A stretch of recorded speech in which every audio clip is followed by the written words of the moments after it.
لأماتي وخالاتي وعماتي وأخواتي وصديقاتي وزميلاتي كل الأهل بالسودان، وبرجع وبذكركم تاني إهدائي إليكم وبقول لكم قبل الألم والشعور بالندم تعالي أفحصي واشكري النعم.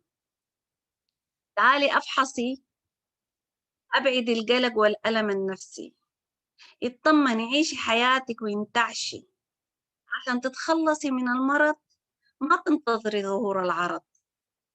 سارعي احجزي للماموجرام، احمي نفسك وافحصي الآن لتنعمي بالأمان قبل لا يفوت الأوان. احمي نفسك، سارعي وافحصي الآن للكشف المبكر عن سرطان الثدي. This is fulfilled digital mammography system including 3D tomosynthesis. So all together, join the fight and show support for breast cancer awareness, not only in October, but throughout the year. Again, just reminder, what are mammographic features of breast cancer?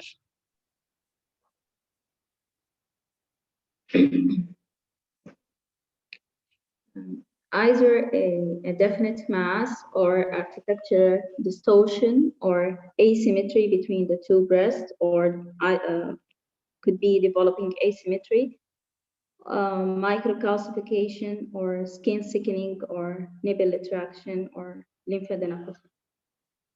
Okay, nice.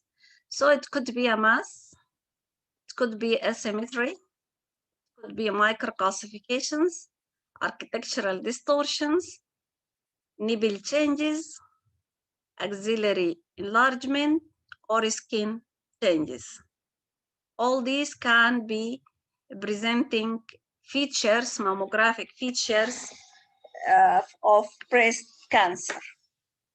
Okay, so today we are going to discuss and to go through the systemic approach to evaluate mammographic masses. Are you ready?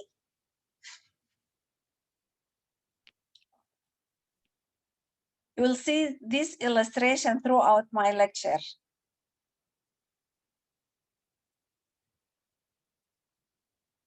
It is essential that the radiologists evaluating a mass differentiate those are characteristically benign from the indeterminate or suspicious lesions. So the BIRAT system determines standard lexicon to be used by radiologists when studying each findings. The breast imaging reporting and data system was developed in part to improve the predictive capability of mammography. With the latest version is the 5th edition of the ACR BIRAT Atlas 2013. The description of masses in mammography is based on BIRAT system provided by the American College of Radiology. The ability of mass descriptors to be used to help stratify the risk of malignancy has important clinical implications. And identifying important descriptors could help radiologists improve the predictive value of biopsy. Again, mammographic abnormality, breast imaging lexicons provide an organized approach image interpretation and reporting, and is strongly recommended to be used.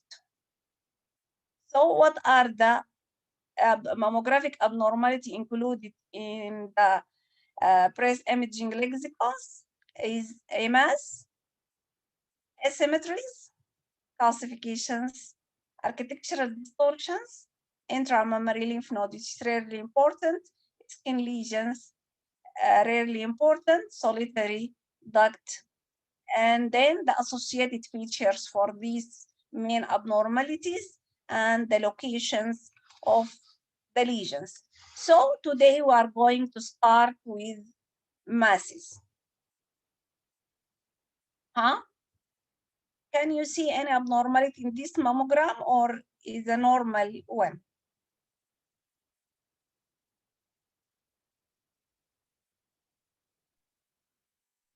Any volunteer? Anyone who would like to participate? Maybe in the medial part of the breast, there is a mass. Okay, describe a mass. Regarding the depth in the middle part, the mass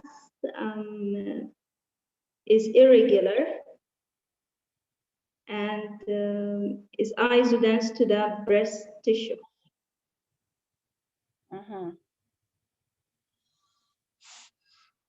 Okay. Do you mean this area?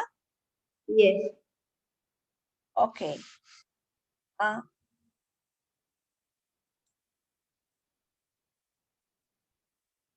Do you think this is the only abnormality? Or this is part of which?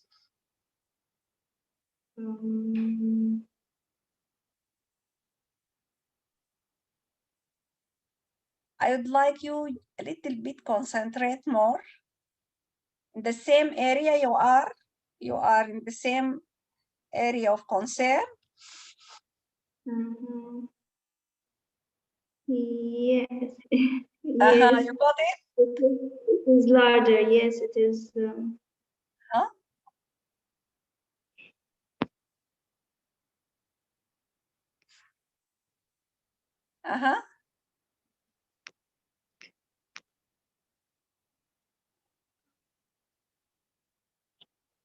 But I have no, yes, where you are pointing, exactly, containing different constituents or different components. Okay, contain different components. And what about this mammogram?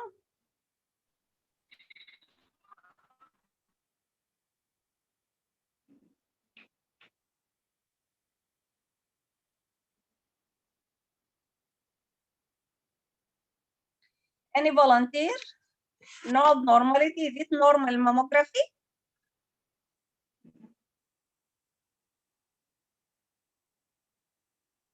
Is this a normal mammography? No, it says demonstrate what? In the lateral aspect, again, there is a mass in the lateral aspect of the breast. Okay. You said there is a mass. Here there is a mass, and here there is a mass. Abir Al-Hadi. Yes. Okay. Assalamu alaikum warahmatullah. Wa alaikum assalam. Tell me why she said there is a mass. Why she said this is a mass and this is a mass. What do you know about a mass?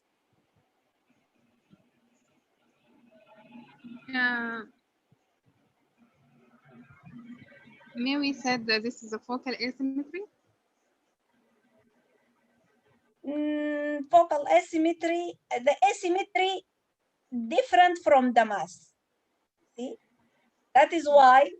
Did you start from the beginning? You attend from the beginning? I have logged in, but I have some technical issue regarding the voice. I couldn't hear you, but now, okay. Shortly, yes. Okay, what are the mammographic abnormalities?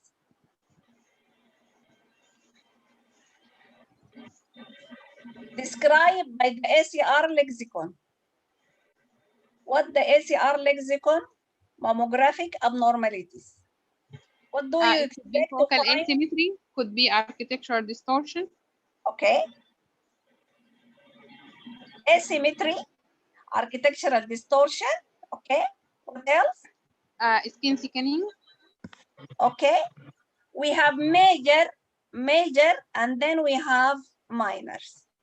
So we have 4 major abnormalities. What are these 4 major abnormalities? Mass. Mass, excellent. Calcifications. Calcifications, excellent.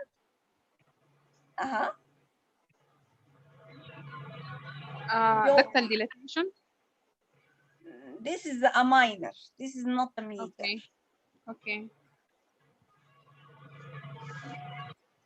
Not commonly seen. Maybe lymph node, lymphadenopathy. Huh?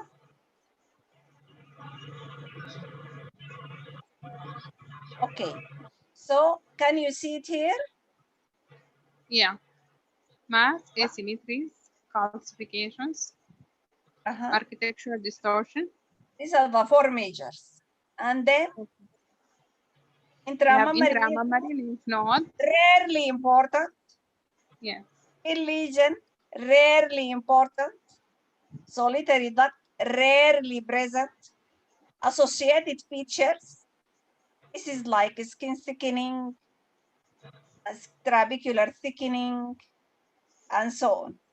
Then location of the lesion. So our main abnormality or abnormal findings are the mass, asymmetry, calcifications, and architectural distortion.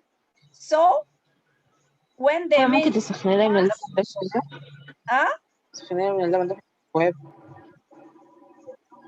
May you close your microphone, please?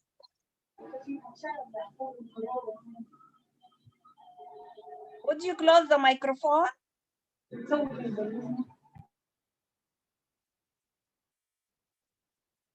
Close your microphone except for Abir. She's discussing. Please. Abir? Yeah, hello? welcome, doctor. Yeah. Okay. Okay. So that means you have mass and you have asymmetry. So there is definitely difference between mass and asymmetry. And since I asked you to describe this is a mass. Describe the one on the left and the one on the right mammogram as a mass. She described this as mixed density mass, and this is opaque mass. So I'm asking you why she said these are masses. Do you know? Maybe because they are, I don't know actually, I but don't maybe like, yeah, I'm not expecting you to say this is a focal asymmetry, because when you talk about asymmetry, so you have to discriminate it from the mass. You have to say this is a mass, no, this is asymmetry. Because of these reasons, this is an asymmetry. And because of that reasons, this is a mass. Do you know? well defined. Well defined. The masses are well defined. All the masses are well defined? No, but more defined than the asymmetry. You mean more discernible? Okay, okay, is a more discernible, yeah. What does it mean? You are right. It is a more discernible than an asymmetry. That means, it means what? Any volunteer, he knows the difference. He knows what is the mass.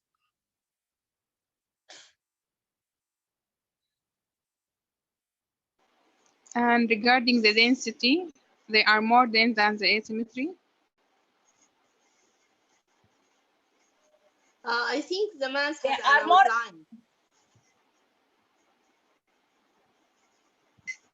Hello. Hi. You're welcome. Thank you.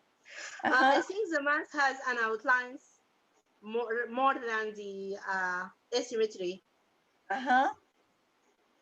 The same, more discrete, more discernible. Yeah. More discrete, more discernible. Okay. Yes. What else? Can we say that it occupies a certain space? Yes. This is the definition of the mass is occupying the space. Is a three-dimensional occupying space. This is when, what else? So this is a mass. Effect Agree? These are masses. So what is the mass? We said a three-dimensional lesions occupying space, or is an space occupying lesions having a three-dimensional dimensions. Okay? That is what you are describing, the same as you are describing. When you are saying a discernible or a discrete or like that, yes, it is. That means, so we expect to, since it is three-dimensional lesions occupying space, we expect to see it in two views. To see it in two different or into the different mammographic projections. So what else?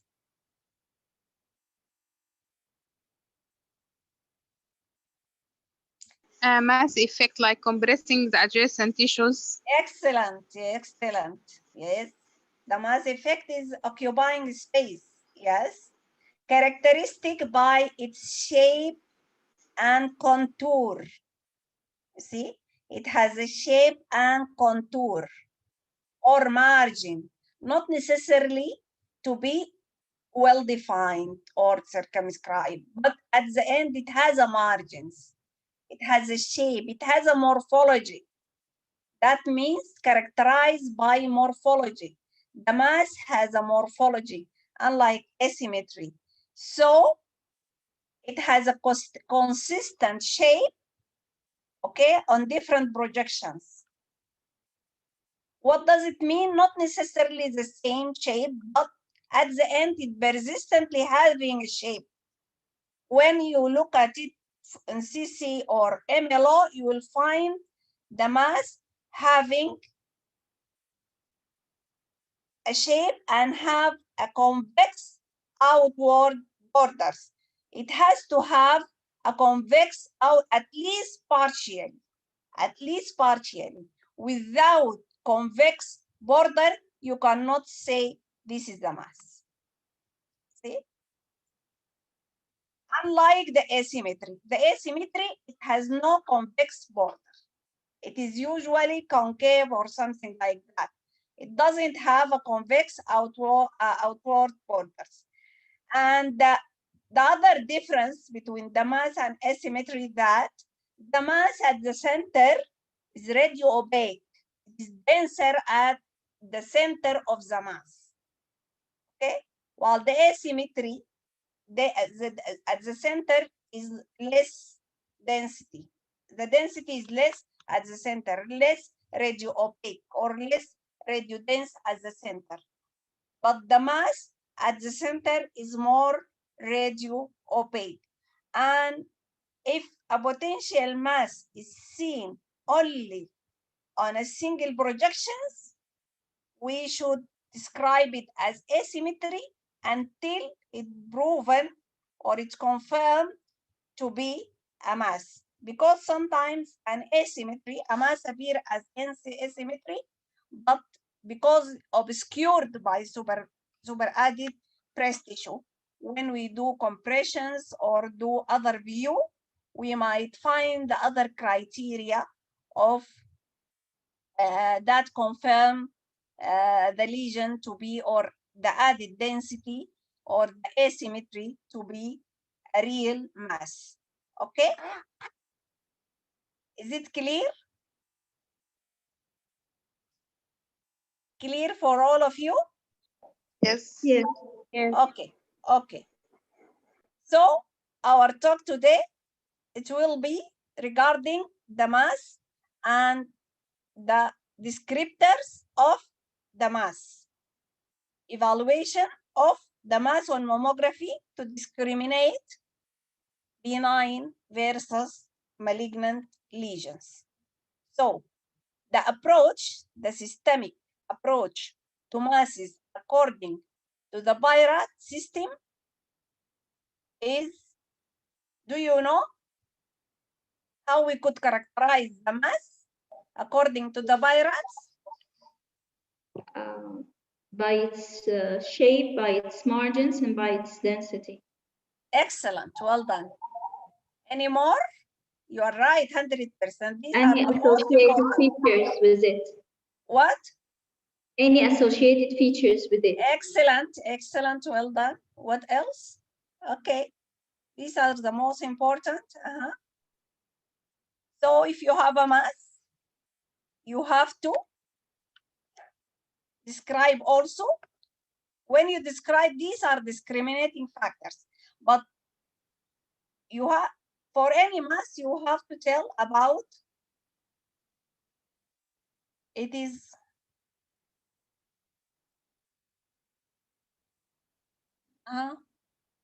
Location. excellent. You have to tell about its location. Where is that mass? Okay, what else?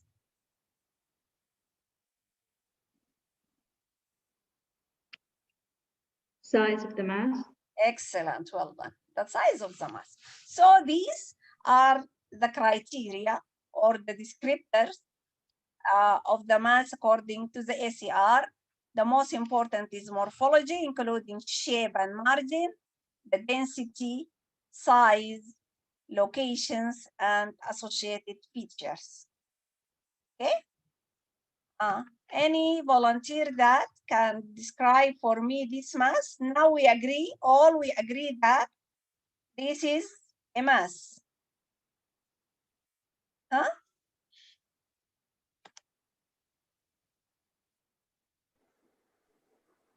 Now we know, we know how to characterize the mass. Okay, we know the descriptor for the mass. We have certain descriptors. Just follow these descriptors and tell me what you know about this mass. Anything I will accept. Huh? Yes, in this craniocaudal view, the mass appears to be in the lateral side. Abir? Yes. You're welcome, huh? Yes. You said, There is a semi-rounded mass in the lateral Why part. you said semi-rounded? This is the question. Why you said semi-rounded?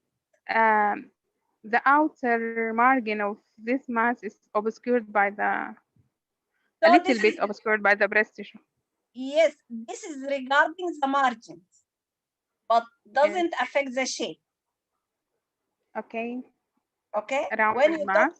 So rounded regarding the shape is rounded. Excellent. Okay. Regarding the margin. Slightly irregular margins. Why you said irregular?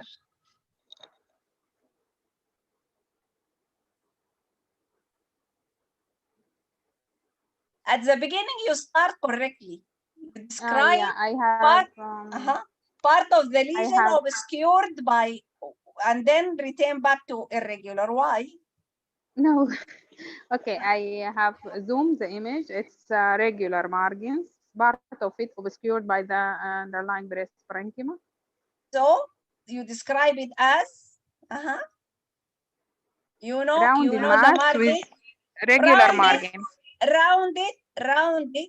This is regarding the shape. So it has a regular shape. Okay. Margin.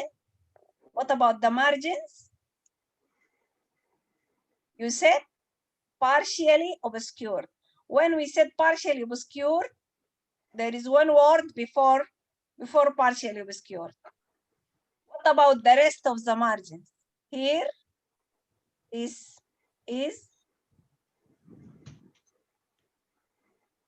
there is even regular outline. Thin halo.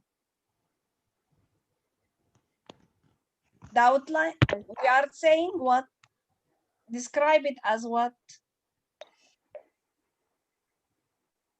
Circumscribe.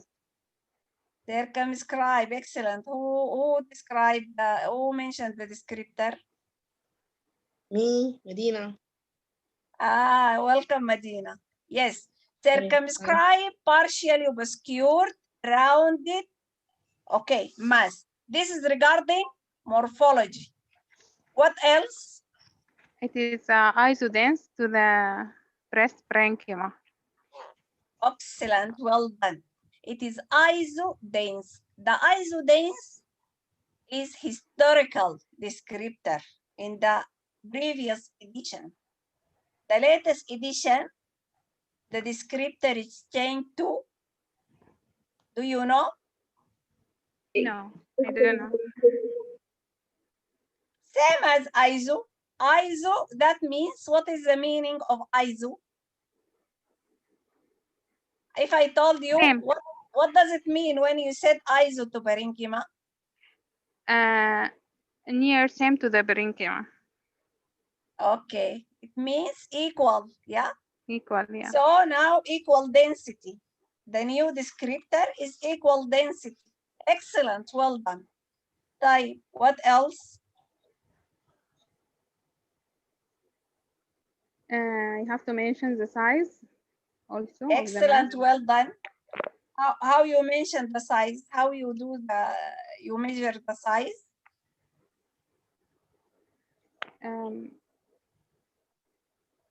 I think there is a ruler in centimeters or millimeters. How do you measure it? How do you measure the lesion? Just tell me, describe, how do you measure it? In most of the radiographs, there is an added measurement in the periphery of the film. Okay. So I could use it to measure the mass. Yes, how you will measure it? Yes, still you have a ruler now. In 3 dimensions, I could measure it in 3 dimensions through the 2 views, the craniocaudal and MLO. Now we have only one view. In this view, how you will, you are going to measure? How you will measure it? I will measure the AB dimension and the transverse one.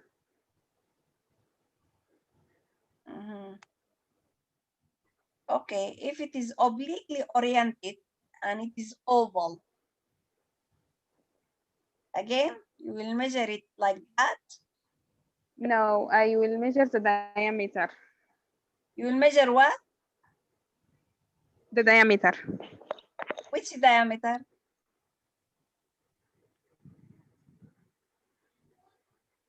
You are right. Which one? The longest diameter of the mass. Excellent, if it is oval. Excellent. You are going to measure the maximum dimensions or the longest diameter of the mass, and this is 1 dimension. Regarding the other one, it will be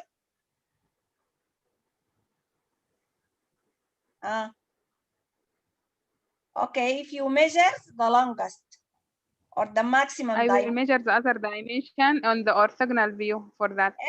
Orthogonal view or the same view? Sorry, orthogonal dimension in the same image. Excellent. Orthogonal, it will be perpendicular to the other, to that dimensions. Excellent, well done. Well done. Okay, where is that lesions? If you are telling me by phone and you are describing that lesions in an excellent way, but I don't know where is the lesions. It is in the middle. It is in the middle of, sorry, it's in the lateral side and in the middle parenchyma of the breast. Again.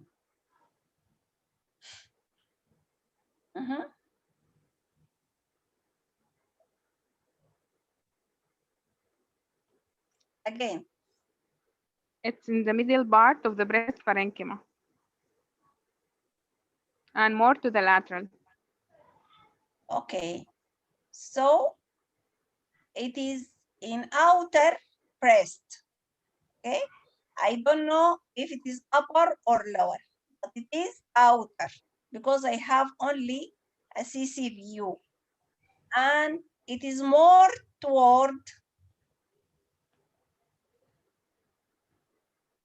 anterior rather than the middle depth. If you, when you are talking about the depth, you might make it like that, Yeah. you see, and divide it. This is the posterior, this is the middle, this is the anterior. It is more toward the anterior. And you can measure the distance from the nipple, and you can make what if we draw a line here, it will be which clock? If I draw a line from the nipple to the back, it will be? It will be 6 and 12. Excellent, well done. It will be 6 and 12. Then this is right, yeah? This is right breast. You did not mention it's right. It's very important. It is right breast. So when I go lateral, from 12 o'clock, it will be then 11 and 7. 11 and 7. And then It will be 10 and 8. yes. So this lesion either at 10 or 8. 10 or 8 o'clock. Excellent, well done. Finish. So you have done the whole descriptor in this case. Okay. Just let us revise together this descriptor.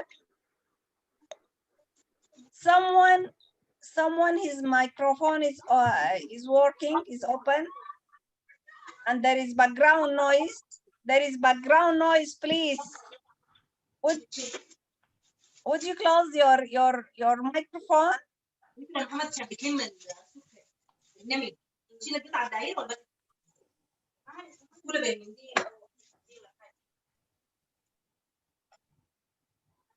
Okay. Can we all mute our mics?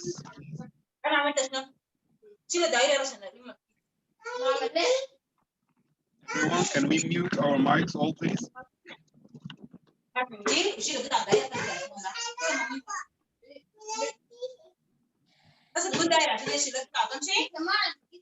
Could you mute them, or is it difficult for you to mute them?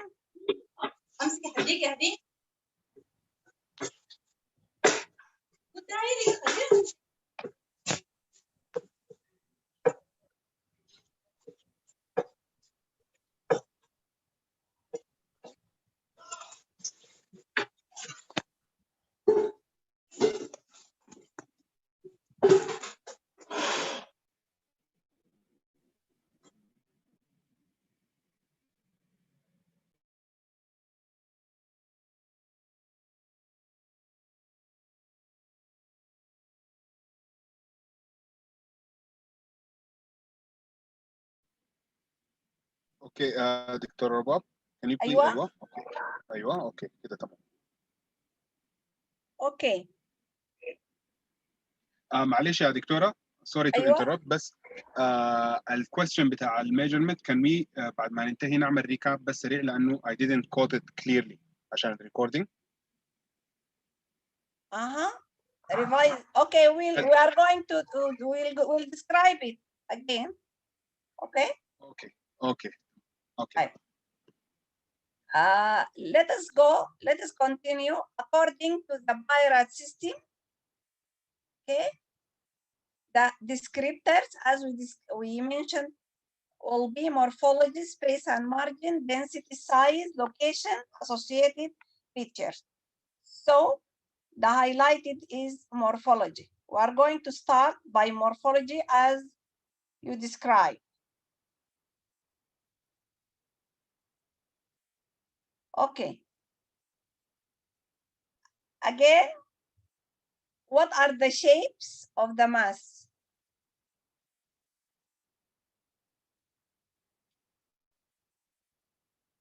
What do you know about the shapes of the mammographic masses? You described before round in the previous examples.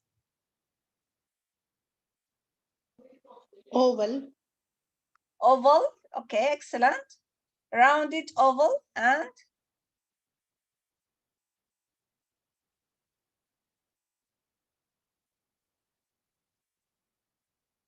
Try to remember, imagine mammography in front of you, a lot of cases. You will find shapes of round, oval, and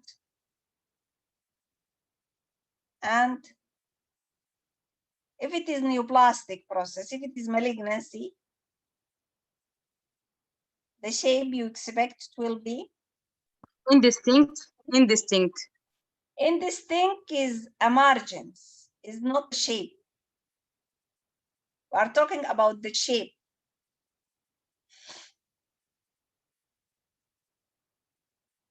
Okay.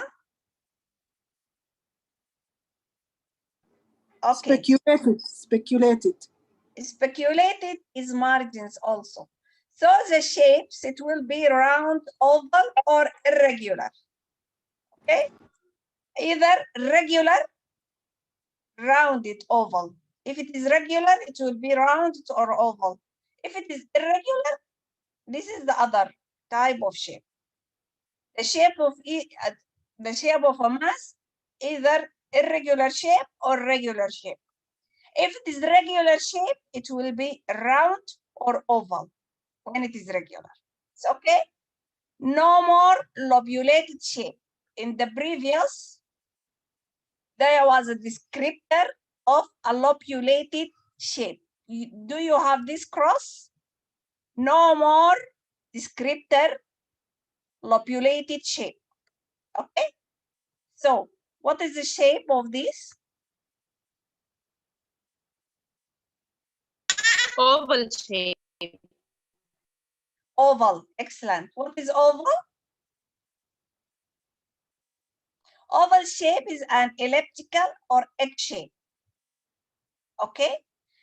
It can include 2 or 3 large undulations. So the previously described as lobulated shape now is described as oval shape. Okay. What is the shape here? How you describe this shape? Irregular. Why you said irregular? Oval. I can see some lobulations. I don't know on the left image. You can see some lobulations, but how does it look? These lobulations. Just we describe oval. As oval. Oval. We said oval. 2 or 3 undulations. 2 or 3 undulations. If you have 2, even here, even for this, our case, you see, this is our patients having a circumscribed lesion completely surrounding by fat, and it was having an oval shape. It was a fibroadenoma, the outcome.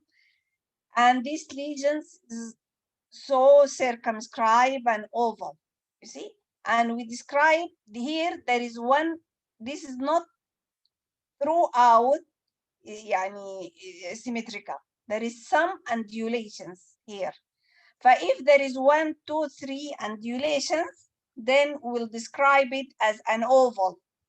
Okay, no more lobular shape. Previously being described as lobular shape. Now there is no lobular shape in the latest edition of descriptors. You see, if you have gentle or large 2 or 3 lobulations or undulations, we'll describe it as an oval shape. And what is the shape here? Now, Allah, we want you to go quickly. We spent long time. Round shape. Round shape. Rounded. Yes, round shape is spherical, ball shape, circular, or globular. You see? And this is surrounding by thin halo. And as this is also partially surrounded by thin halo. So both are circumscribed, rounded masses on mammography, while this on ultrasound was fibroadenoma, or in core biopsy, ultrasound core biopsy, it was fibroadenoma, and this on the ultrasound was a simple cyst. Okay. What is the shape for these 2 examples? case 1 and case 2.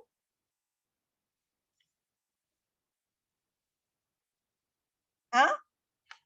Yalla, let us go quickly. Would like to see to complete the whole lectures within these 2 hours.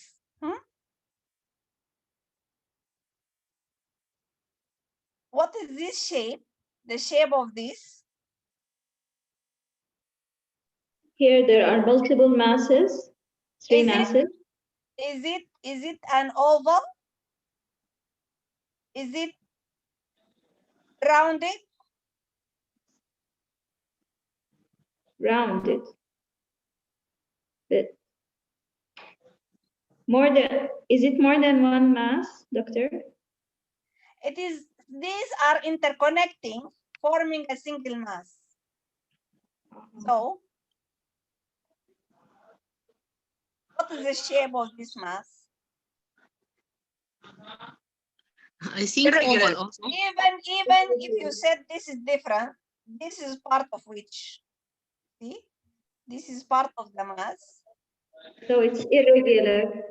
It's irregular. This is irregular. And what about this one?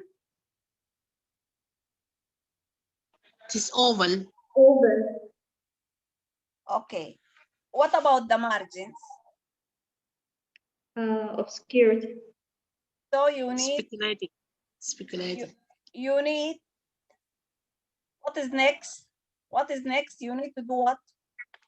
Ultrasound. Before ultrasound. Compression magnification view. Excellent. What is the shape of this mass? Now, after compression, what is the shape? Irregular. It's irregular.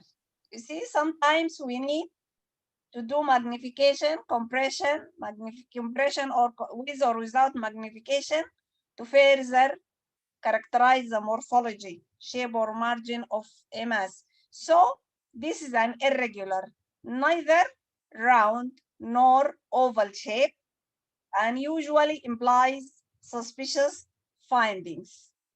The outcome in this case, this is our patients, it was invasive cancer. Both are my cases were invasive cancer.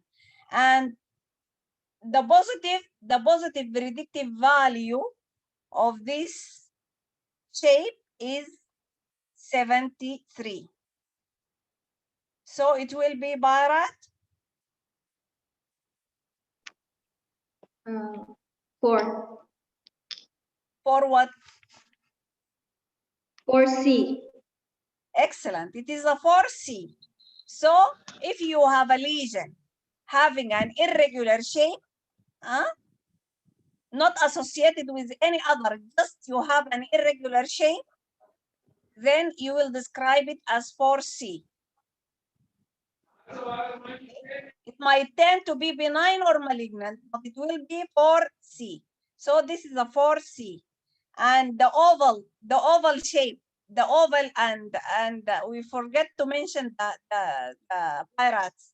If the lesion is regular, is having oval or rounded, then it will be the positive value. It will be 3. 3, Bara 3. Yes, excellent. It will be Bara 3 because we mentioned here these 2 lesions. I will say these are Bara 3. When I go further and I have done ultrasound, one is downgraded to cyst, Bara 2. You see, one is still probably benign, like fibroadenoma, and for any reason, core biopsy done and proven to be a fibroadenoma. So the result is concordant. Okay, but for this it is BIRAT 4C. Okay, yeah. And what about these lesions? What is the shape of this lesion? Irregular. Why it is irregular? It's not round, it's not oval. Yes, though it seems as if it has 3 lobules, but the margins are not well shown. It seems to be completely obscure, so that is make it irregular. Despite this mass may have only 3 undulations suggesting oval shape, it is primarily obscure. It is a mask lesions. The mask lesion is also birat 4C, I think. 4B. It's a 4B. Okay. 4B, I don't remember only. 4B or 4C, the mask. What are the margins? So we talk here, we start to talk about the margins. What are the margins expected you will find or related to the mass in mammography? If you have Populated multiple margin. mammography in front of you and you have different masses, so you expect to find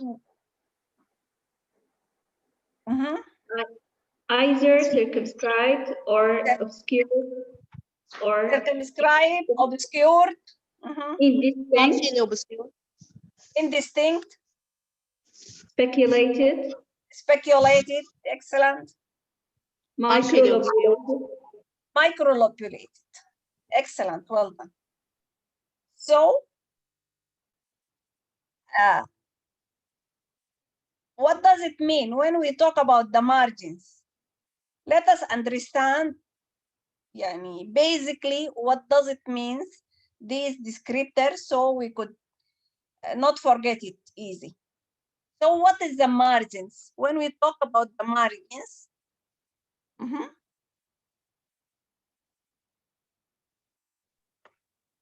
we said this. The most outer part of the lesion. Okay, so for this, the outer outlines. Excellent. What does it mean by outlines? Yes, the contour or outlines. What does it mean? If I'll tell you something. If the margins not indistinct, but the whole here, the surrounding area is opaque, and this is opaque. All is opaque, and I could not differentiate it from the surrounding. So there is microinfiltration of the surrounding tissues. This is a feature of malignancy. So the margins. It means what? It means when I'm talking about the margins of a lesion. Contrast between the mass and the surrounding. Excellent, Medina. Yes, the edge or border of a lesion characterization of edge, it means transition between a mass and the surrounding normal fatty tissue. You see? So is it sharp? Is it abrupt? Or is it there is something obscuring or masking, so whatever, due to adjacent parenchyma or due to infiltration of the mass itself? See? Otherwise, it will be sharp, it will be circumscribed. You got it? That if you look here, they make it as reducence or bright, okay, oval structures here, and the surrounding is black. The margins, you compare the lesion itself to the adjacent fatty tissue. When you could see sharp margins or the margins here obscured by adjacent parenchyma, however, this adjacent to the fat, very clear, or the margins infiltrating or undulating here, or speculating or becoming distinct due to surrounding reactions or surrounding infiltrations or whatever. You see, this is the meaning of margins when we talk about the margins, so as not to mix in this terminology between the shapes and margins. This is the meaning of the margins. So margins, like the shape, descriptor shape, is an important predictor in differentiating malignant versus benign lesions. So what are probably benign margins? What do you expect from these to be from these margins? So when we are talking about margins, we have five. We have five. The shape, we have three shapes only. Three shapes. The irregular, or when it is regular, either oval or rounded. That is it. No more descriptors. Margins are five. Circumscribed, obscured, microlobulated, indistinct, speculated. So what do you expect to be a probably benign from these? Circumscribed or obscured? Circumscribed. Excellent. Circumscribed and obscured are probably benign. So what is the circumscribed from the definition we have mentioned before? What is the meaning of circumscribed? A clear demarcation between the mass and the surrounding fatty tissue of the breast. Clear outlines. Clear outline or abrupt,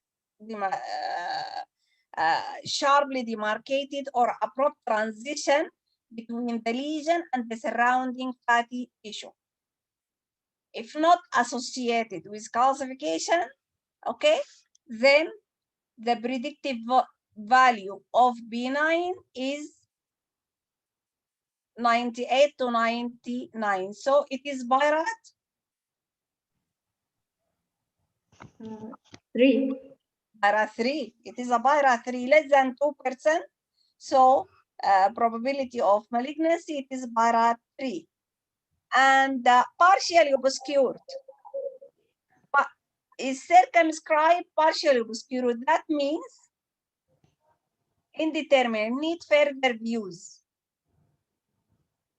For mammography, if part of the mass is seen circumscribed, as we described the circumscribed, you see, sharp like this, abrupt transition, sharply demarcated. Part is sharply demarcated, while part of which is obscured by the adjacent parenchyma. We will talk about this part of masking or obscured part in more details.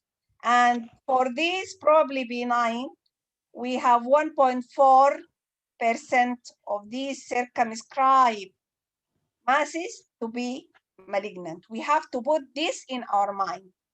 So not 100% is benign. Not all circumscribed are benign. Still, we have probability, but it is only 1.4%, okay, to be malignant. What are the suspicious margins?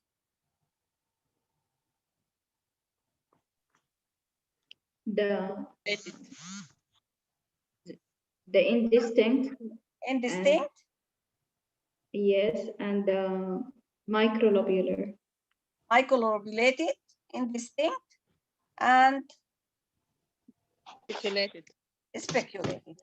So for the suspicious, there is tendency of invasive cancer infiltrating into the adjacent tissue, adjacent fatty tissue, that result in indistinct margins. Historically, it was ill-defined.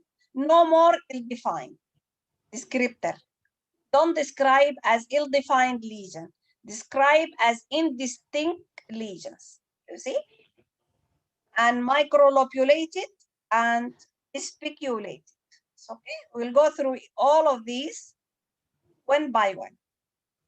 So what is the margin here? Circumscribed.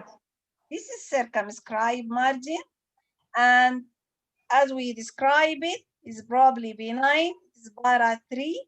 Historically was well defined or sharply defined. Before, they describe the lesion as sharply demarcated, sharply defined lesion, well-defined lesion. In the new descriptor, in the new editions, the descriptor, instead of all of well-defined, sharply defined, and this, just a circumscribed. circumscribed mass. See? It means sharp demarcations with abrupt transitions between the lesions and the surrounding fatty tissue, and completely surrounded by fatty tissue. See? If not associated with calcification, we said it is probably benign with positive predictive value between 98 to 99. So the malignant risk is less than 2%. It's okay. So what about this? You have seen these lesions. May you describe it without looking to the what is written below the image? Be honest. Just describe it without looking for the description. So it's an oval, circumscribed, equal density mass in the upper posterior third of the breast. Okay. Okay, yes. What our concern is the morphology regarding the shape and margins. The shape is oval, the margin is circumscribed. So because it is completely surrounded by fatty tissue. And this our patients and was stable for about 3 years on mammography and presumptive diagnosis fibroadenoma. Compare with this one. What is the margin here? It seems to be as if it is oval, but what about the margins? Indistinct margins. Please compare the circumscribed with indistinct. Okay? Though it is at the contour, at the fat glandular interface here. So anterior to which supposed to be fat. If we said obscured by the parenchyma here it's supposed to be fat. In spite of that, the margin. And this patient, I remember she was young, she was 20 plus lady having an invasive cancer, high grade invasive ductal carcinoma. I remember her. Okay, so we describe that regarding circumscribed. We have small percentage. Sorry.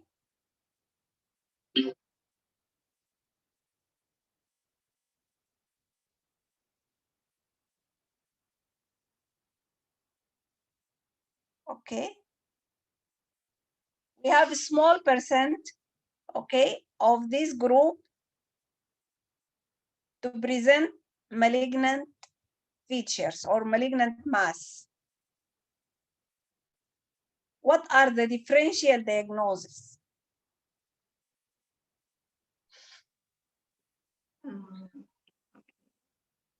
It could be, a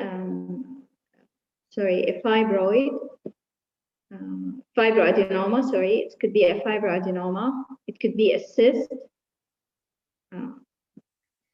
Now we are talking about malignant differential diagnosis, about the 1.4.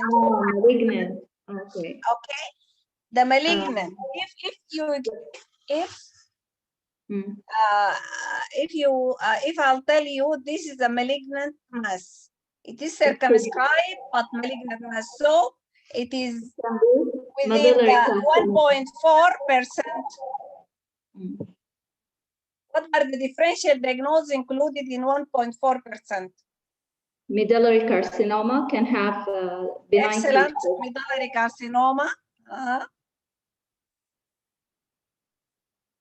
Medullary carcinoma, one.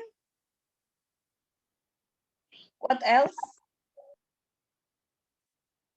Other participants.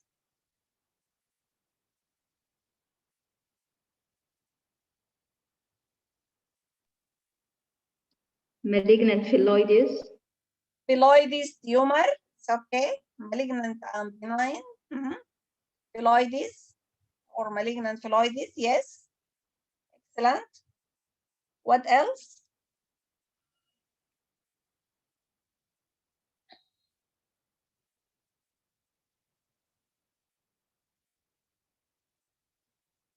It seemed to be, what about the density of these lesions?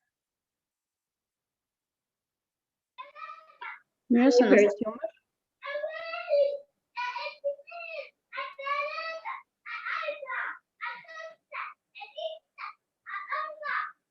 Would you?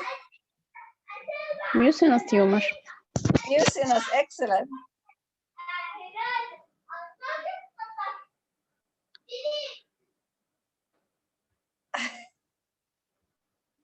What else?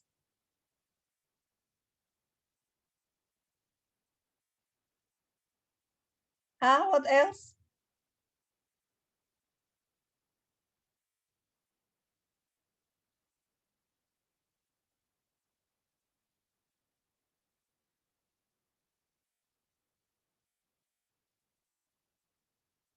No more volunteer?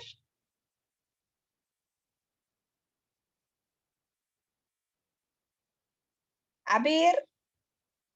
Suhair? Hello?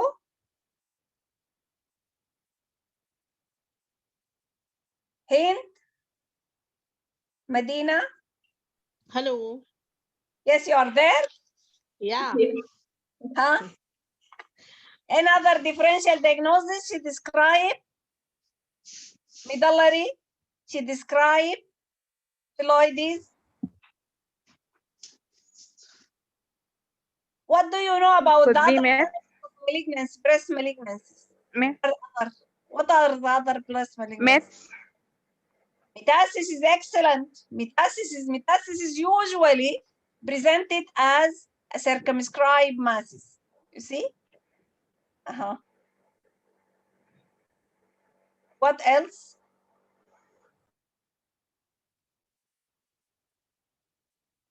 What other types of malignancy?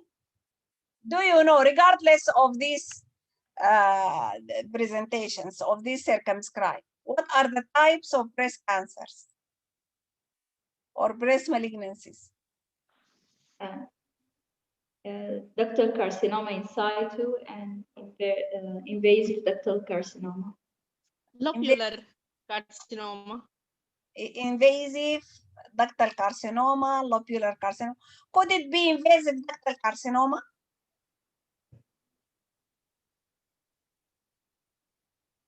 Could it be lobular? Yeah, it could be lobular.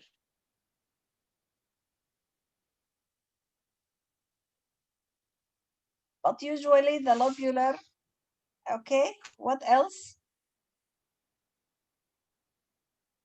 Okay, I'll tell you the differential diagnosis.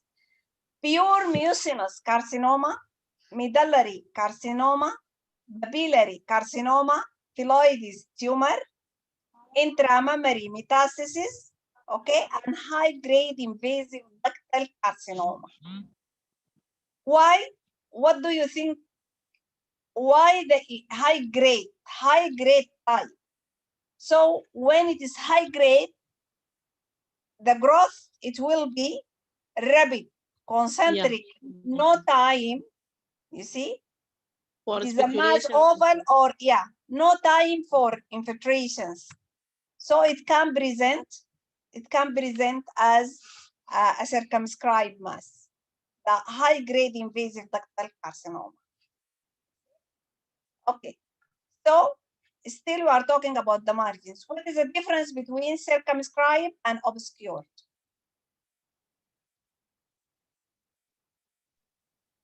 Circumscribed, we can see the margins all around, but the obscured, we can see the margin from part, and from the other part, we cannot. Okay. And it's well defined from the part that we can see. Yes. Well circumscribed. Yeah. And what about this part obscured? There is, if the obscurations is about 5–10%, still we describe it as obscured, or we describe it as something else? Other descriptors.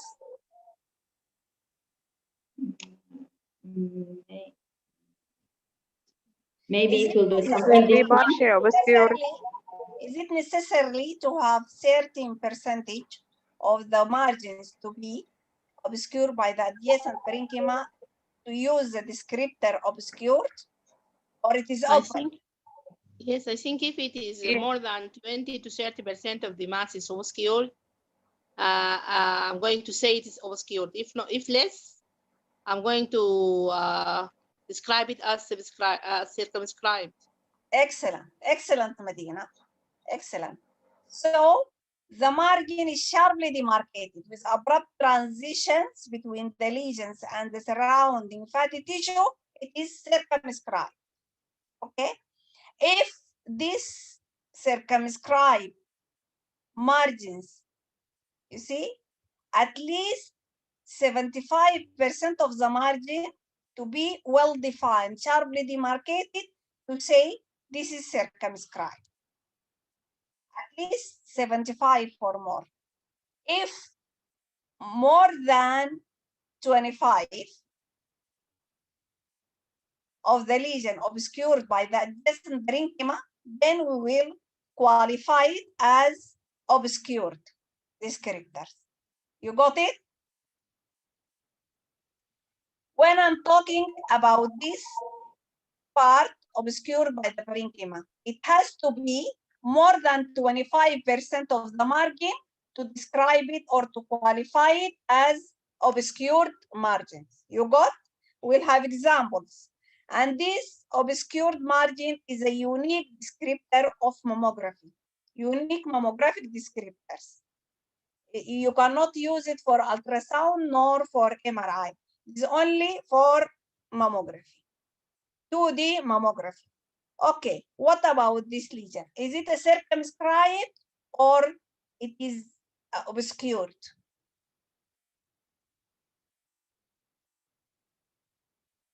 The lesion projecting into from the anterior contour of fat glandular interface. What about the shape and what about the margins?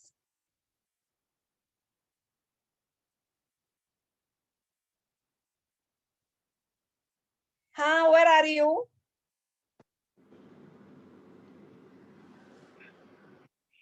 Oval shape. Excellent, well done. Who is talking? And part of the mass is obscured by parenchymal tissue. Excellent. Who is talking? Hana Ajuri. How are you, Dr. Raham? Dr. Hana, welcome. How are you? I'm fine. You are welcome. I'm so happy to hear. I'm so happy to hear your voice. I follow you from the first lecture. Oh, you are welcome. Okay. Okay. So this is obscured. Why you said yes, it is oval. Excellent. It is oval and it is obscured. Why it is oval? Why it is obscured? So oval because there is some undulation. So yes, the undulations are few. The undulations are few, are large and few. Okay, excellent. And obscured because the inner part of the of the mass is obscured by the breast tissue. Yes, but we describe that it should be. Yeah, that is more than more than 25% maybe. Yes, this is more than 25% of the margin of this mass is obscured by the adjacent parenchyma. That is why we qualified or classified as an obscured margins. Okay, and I remember this.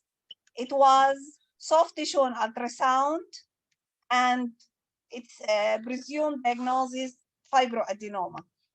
Okay, look at it and agree with you. This obscured, and the anterior portion is circumscribed, completely sharply demarcated from the adjacent fatty tissue, completely surrounded by fatty tissue, while this obscured by the adjacent parenchyma, which represent more than 25. You got it. This part, if you look here, this is more than 25% of the mass obscured by the adjacent parenchyma. And what about this?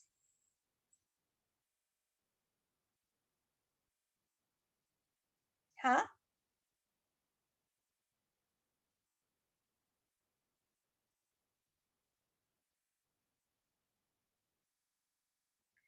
What about this? It's round. Yeah? Round and obscured. It's obscured. It's okay. It can be round or oval. It's regular shape, accept it. And it is indistinct. It is circumscribed. It is obscured. It's what? Obscured. Obscured. Why? About 50% of it is obscured. And this, when we talk about when we have a descriptions, we have to have a reasons. You see? Yeah. To mention, to describe, or to clarify, to characterize the lesions as obscured, we have to have two criteria. Part of the lesion circumscribed, part of the lesion obscured by the adjacent parenchyma, and the third is the obscure part is more than 25%. Not complete, but more than 25. Just you have to fulfill these criteria to say this obscured. When you describe, it is obscured because the anterior half of the lesion is sharply demarcated, completely surrounded by the adjacent fat, with abrupt transition from the adjacent fat, as if I have a pencil and pass it through its edge, its margin, its outlines, while the inner half is not seen, obscured by the adjacent parenchyma. And I remember this case, also my case, and it was a simple cyst. You see? That is why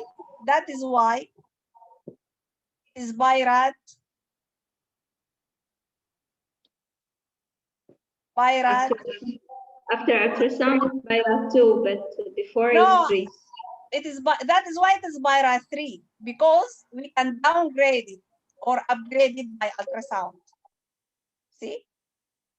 The circumscribed and obscured are probably benign, are BIRAT 3, because we can downgrade it or upgrade it when we do ultrasound. Okay. Another participant.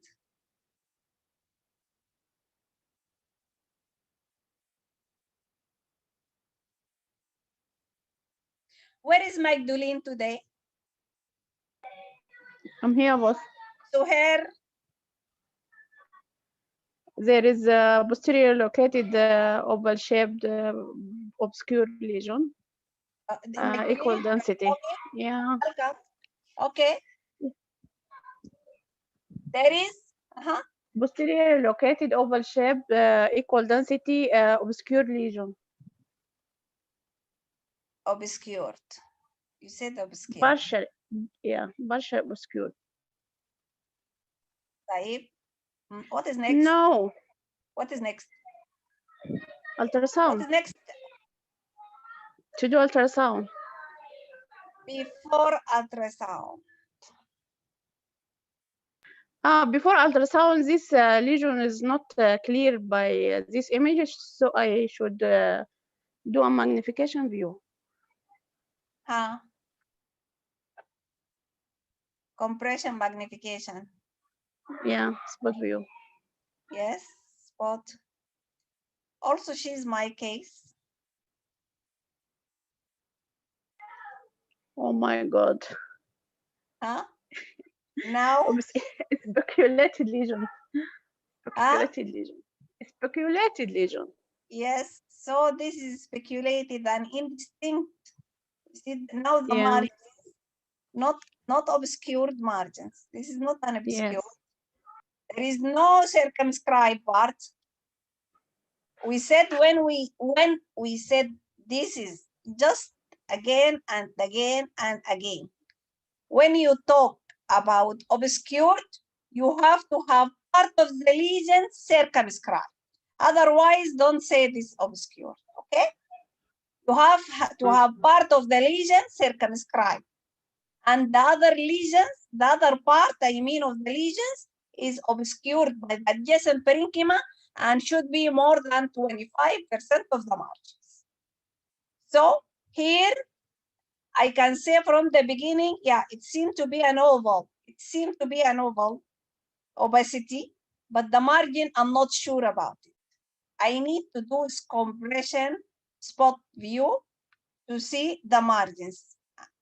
And we said before, you see, when you look for the margins, now it is obviously suspicious type of lesions. And it was invasive cancer. It was invasive carcinoma.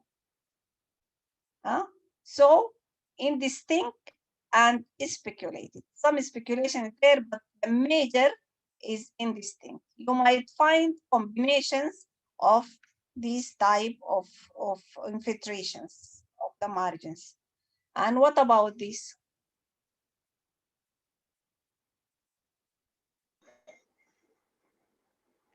Microlobulated.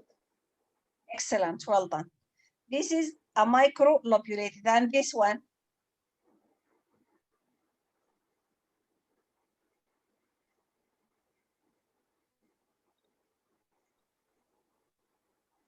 Speculated margins. Which one is speculated? This is more representative. This is more representative for the Microlobulation.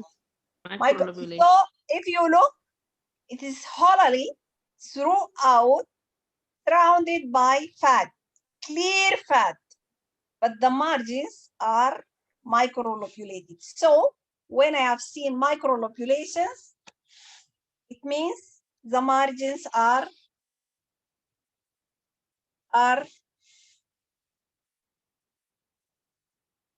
is it this lesion, how you code it? Birat. It will be Birat. 4. 4. Excellent. Which 4? 4B. 4B. Excellent. Why you said 4B? What is the positive predictive value of malignancy in this type of lesions of margins? Lobulated margins or microlobulated margins? Yes, you are right. 100%. It is B.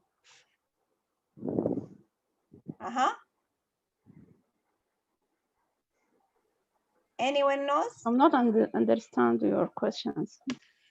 We said before, we said for the circumscribed, the positive predictive value of being benign, of benignity is 98 to 99. So okay, the chance of malignancy is only 1.4. For this, 50%. it is suspicious. So this one? Up to 50%, 35 to up to 50%. No. So when we talk about suspicion, that when we talk about suspicion, that means the probability of malignancy, it should be when we start talking about malignancy or suspicion for malignancy. So the probability A up to 10%, B up to 35%. From 2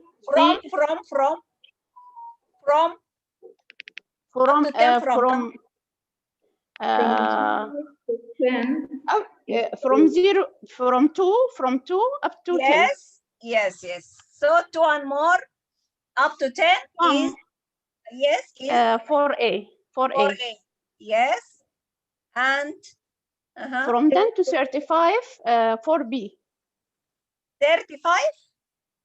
50? I'm not sure. 50, 50. 30. From 10 to 50, 50 is B. And from 50, to 95% is C. C. Excellent. So this is B. Yes. Yeah.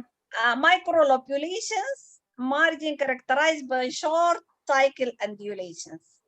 For mammography, use of this descriptor implies suspicious findings. Positive predictive value is only 17%. So it is BIRAT for B. Huh? This is a BIRAT for B. Okay? Although completely surrounded by fat as we described, the microlobulations make it suspicious and biopsy revealed invasive ductal carcinoma for this one. So we have to be cautious not to report it as fibroadenoma. Someone might put these lesions look like very clearly demarcated to be reported as a fibroadenoma. And there are fibroadenoma can be presented like this. But since we have single suspicious descriptors, we have to take the suspicious features. We have to consider the suspicious features. See? And what about this?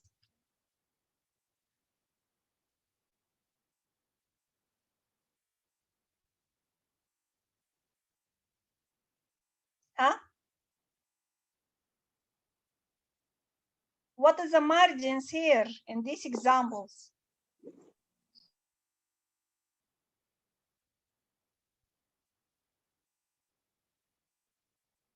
I think indistinct. Which Yes. one, Dr. Rabab? Yes. This on the left. Here is the lesion. On the left is indistinct. Indistinct. Yeah. On the right. On the right is obscured. Obscured. Why you said obscured?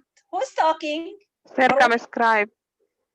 No, there is someone, Khadija, or was talking. Her name is Khadija. Yes, Dr. Rabab, it's me. Part of the lesion seems to be circumscribed, but there's a part of it that seems to be obscured. That's why I thought it was obscured. You are welcome. You are welcome, Khadija. Thank you, Dr. Rabab. Thank you. Yes. You are part of our program, yes, in Sudan. Graduated recently. Yes, recently. Oh, you are welcome. Congratulations. Thank you so much. This lesion, okay. These lesions, if you look, there is, I couldn't see abrupt transition between the mass and the adjacent fat. See? Throughout. Yes. This is also indistinct. Indistinct, and okay. What is supporting you? Look for the whole breast. Is edematous. Okay. Is edematous. You see? Yes. The whole breast is edematous. This is a malignant mass with indistinct margins. Okay. Here more clear, indistinct, but here a little bit subtle, but this is an indistinct. And both are my cases, both are malignant malignant cases. You see, this is an indistinct. And what do you think regarding the indistinct? The BIRATs, it will be the positive predictive value. What do you think? It will be in the range of C. Why you said C, Maizulin? Because by ultrasound we can reduce we can upgrade or downgrade the. You could not defend yourself now. Always you are defending yourself, but not at this time. If you can upgrade or downgrade, So we said that 3. And here you said 3 or you said C? 4C. C, 4C.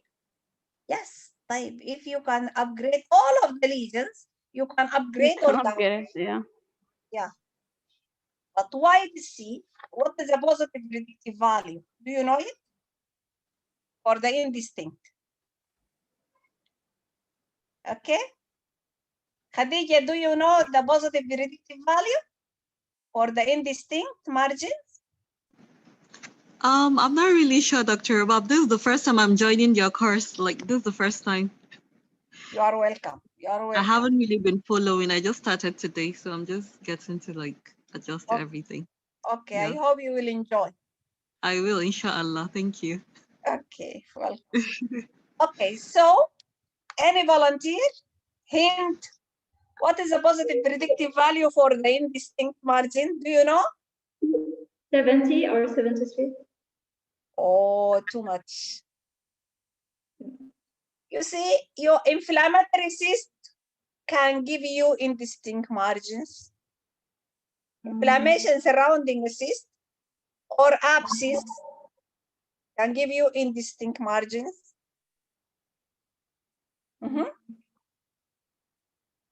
So it will be A. But still, the probability or positive predictive value is more than the microlobulated. Because microlobulated, we have stromal I forget the name, the hyperplasia and fibroadenomas, and these types of lesions can be presented like that. See, not all are malignancy, but still we have about 17% chance to be malignant.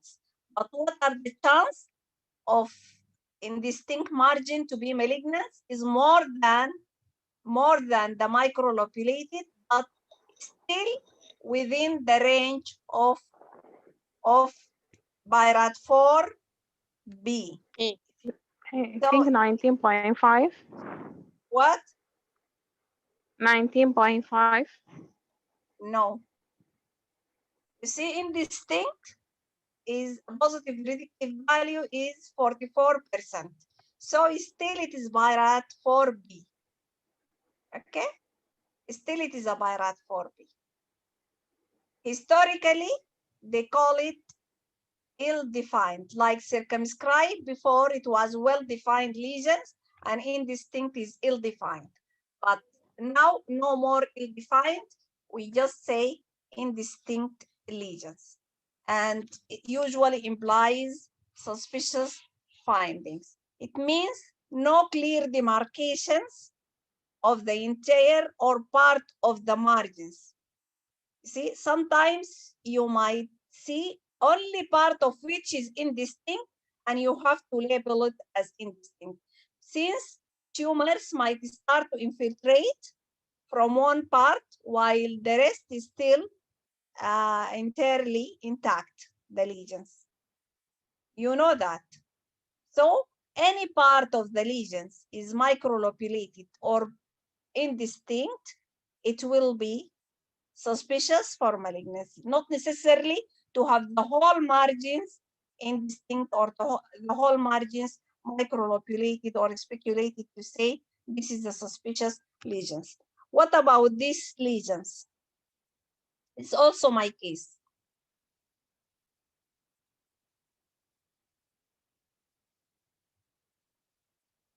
Huh? What about the margins of this mass? I think indistinct also. Indistinct. It's okay. Okay, what else? Some speculation. Microlobulation. Yeah, speculations. Yes, there are speculations. If you look here, these are thin lines. These are thin lines. These are speculations. These are speculations. So what is speculated margins? the margins characterized by thin lines radiating from the mass. And usually implies suspicious. But did you see the pirates for the speculated? Yes. You have seen it. Yes. Anyone who did not see it? Who did not see what is the pirate here and he can give us suggestion? What do you expect to be? I think 5 pirate 5. Pirate 5. It is a pirate 5. Why it is pirate 5?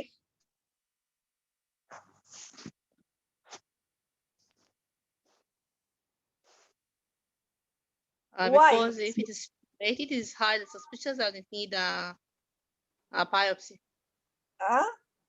Yeah, but this is the definition of pirate 5. But why? Yeah. Why do you expect? Why the others suspicious are pirate 4 and the speculated is pirate 5? High positive predictive value. Yes, high predictive value. Why? How much? How much the predictive value?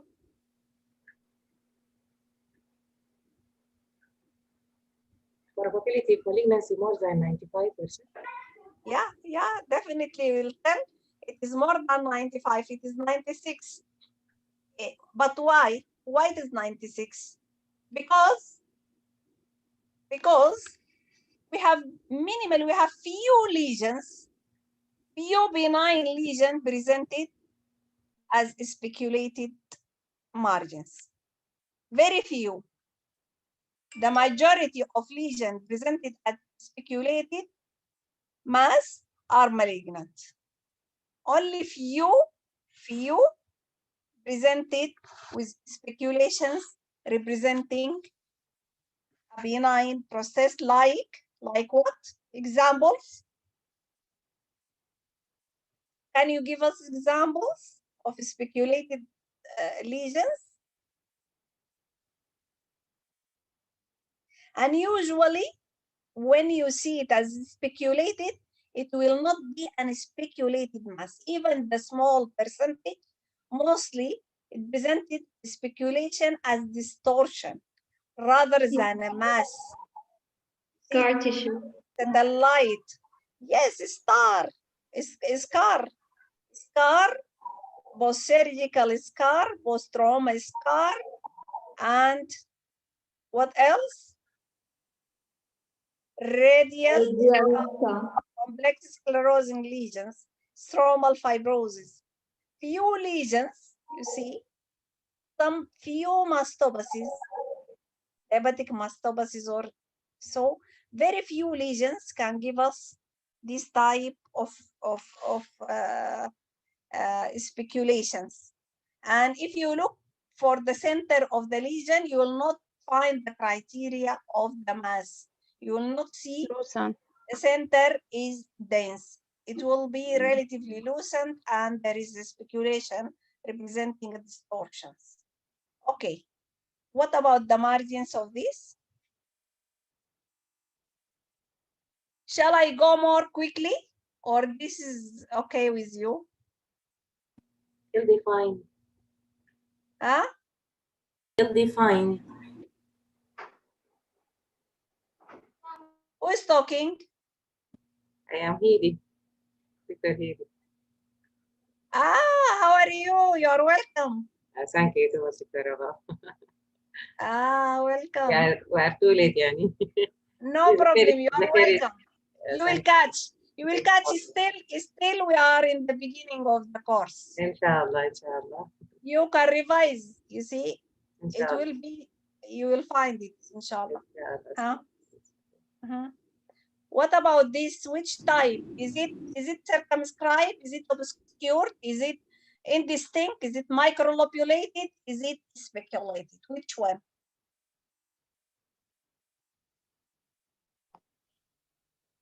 I think it is indistinct. Indistinct. Obscured. Obscured. Defend yourself. Defend yourself. Who is saying obscure? Describe why it is obscure. Who said indistinct? Describe why it is indistinct.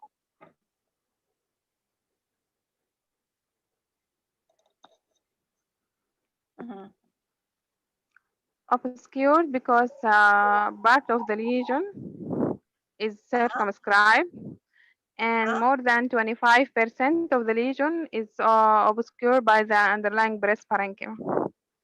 Excellent, well done. And furthermore, can help you if she's telling you this area might be indistinct margins rather than just obscured.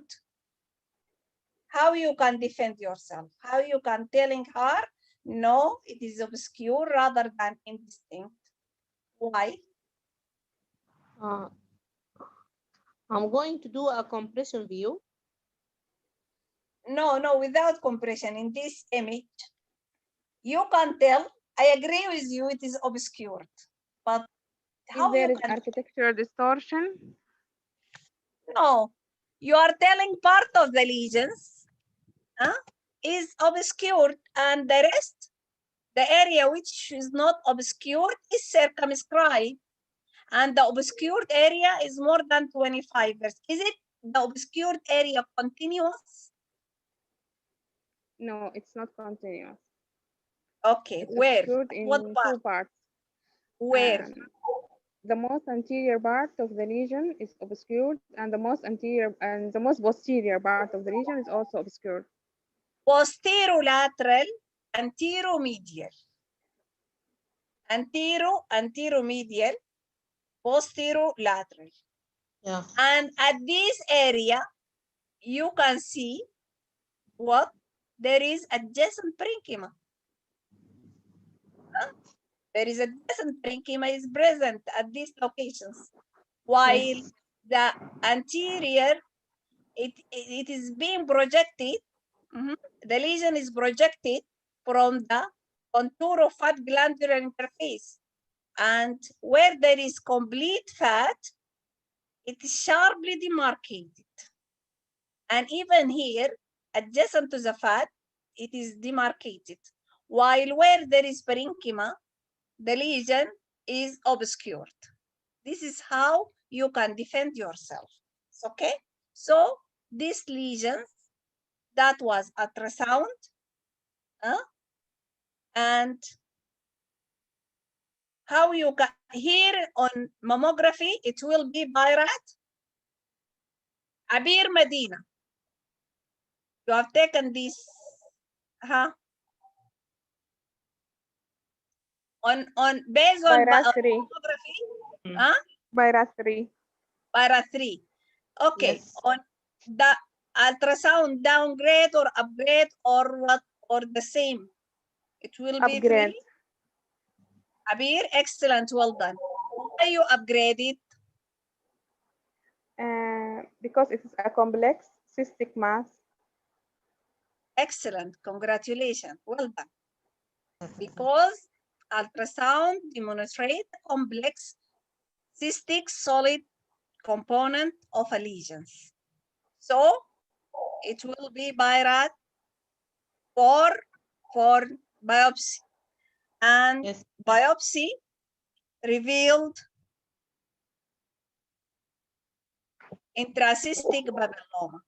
Also my case, long time before.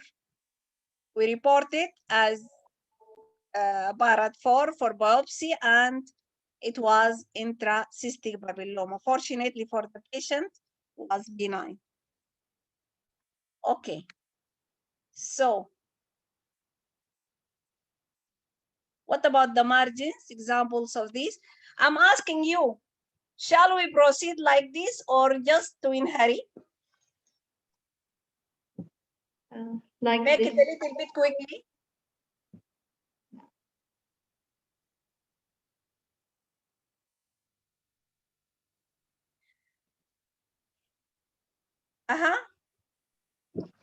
I think it's a good method of education. It is good. To continue like this, okay. Yeah. What Yes, about doctor, it's okay. what about this? What about these lesions? The margins of these lesions. Circumscribed. Excellent, well done. Both or one? Sorry? Both lesions are circumscribed or one is circumscribed? So, I cannot hear you well. I'm asking, both lesions are circumscribed or only one of which?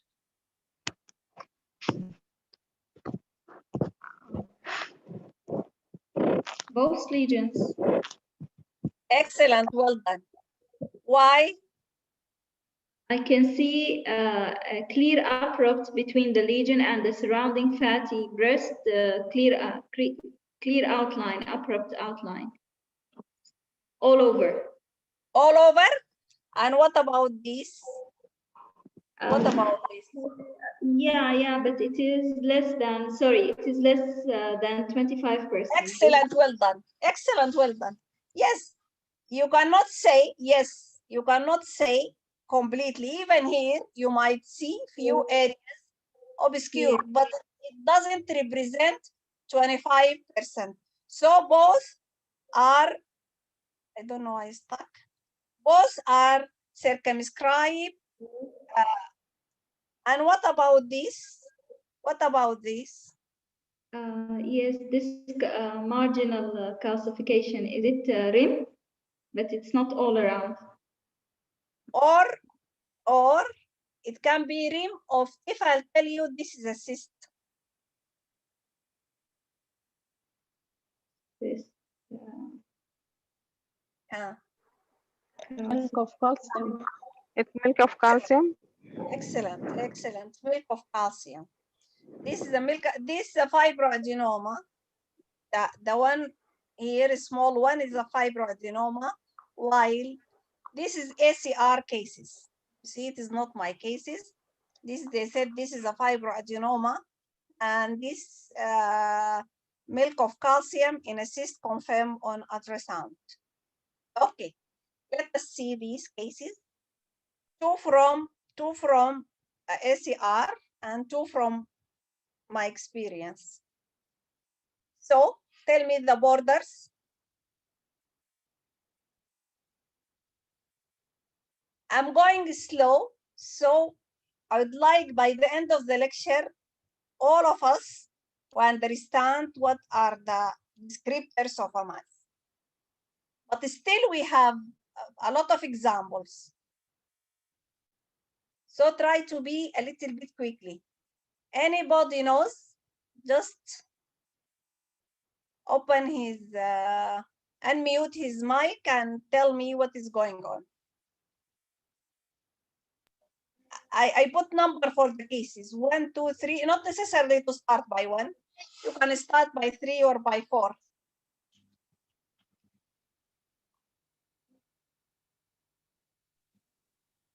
Otherwise, I might, you see, open the participant and say, select one of you.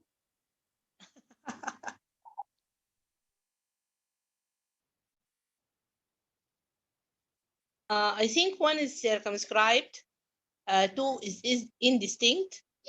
3 is 1 minute, Medina. 1 is circumscribed. Are you sure?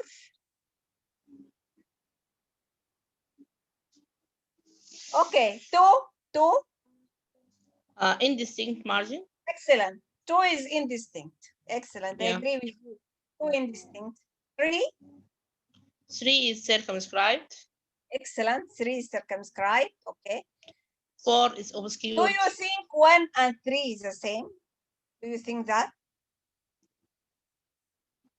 3 like 1? No, not totally equally. So? Still no.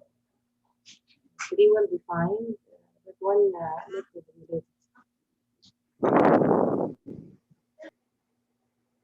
Huh? Yeah. And what about 4? 4 obscured. 4 obscured. for obscured. And when it looks a little Microlobulated. no, it is not a microlobulated. If you look here, this part circumscribed, while this part indistinct. look here, this is fat, while here this is opaque. Where there is opaque, there is parenchyma, the lesion is not clear. Where there is fat, the lesion is clear. This is the definition of Obscured. yes. This is definition of obscured. Partially circumscribed, mostly obscured by fibroglandular tissue. For biopsy, it was invasive ductal carcinoma. See? Because most of the lesion is obscured, is masked. Before we said the masked lesions, you see, is a little bit suspicious. It is a suspicious lesion. It's not a micro. It is not a microlobulated. Here, this is area not clear, and the margin, according to the description of the ACR, they describe it as obscured, partially circumscribed, but mostly obscured, and the result, it was ductal carcinoma high grade. And this is my patients. You have seen it. It was invasive ductal carcinoma, you see. And this is the ACR case, obscured, half is circumscribed. See, this is the anterior half here, while the rest of the lesions is obscured by the adjacent parenchyma, covered by fibroglandular, and core biopsy it was fibroadenoma. While this is my case, it is a circumscribed because the area obscured is less than 25%, and it was stable for 3 years. The presumptive diagnosis, fibroadenoma. What about this 1 and 2? Quickly.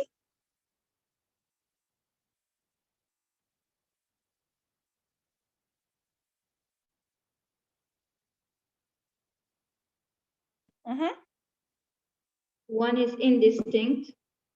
One is indistinct, excellent. And I remember this case, it was an inflammatory cyst. This is the inflammatory cyst, not the cancer.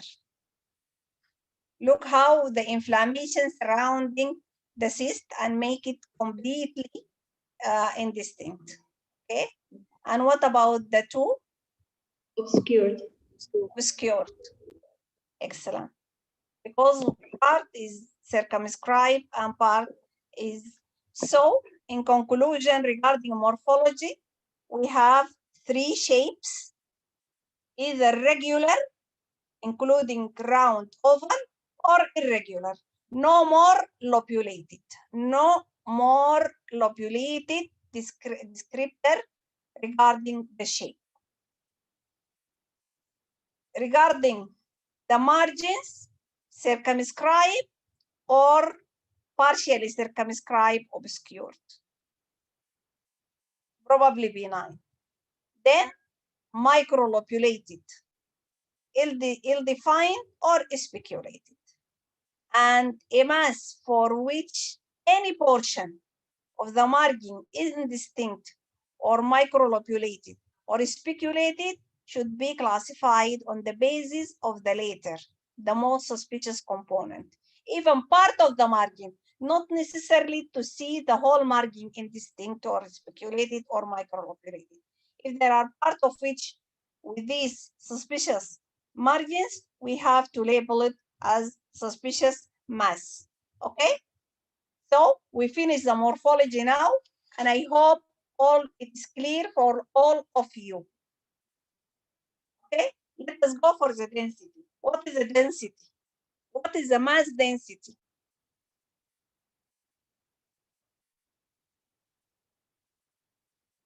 Any volunteer unmute himself and just tell us what is density? The density in relation to the breast tissue, either equal density or low density or high density. The whole breast? No, mainly the fibroglandular. Okay, the whole breast, if the whole breast is occupying by if fibroglandular breast tissue occupying the whole breast.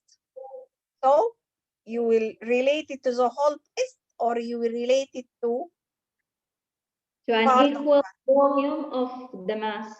Excellent, well done. That you are going to relate the X-ray attenuation of the mass to an equal volume, to attenuations, expected attenuation of an equal volume of fibroglandular tissue. See? And the mass density is really significant predictor of malignancy. Okay? Most breast cancer will be equal or higher density of normal fibroglandular. So, regarding the density, we have high, equal, or low. High, the mass X-ray attenuation is greater than the expected attenuation of equal volume of fibroglandular tissue. We'll see example for that, don't worry. It is suspicious, is significantly associated with malignancy with predictive value of 70%. The likelihood of cancer is 70% with high density.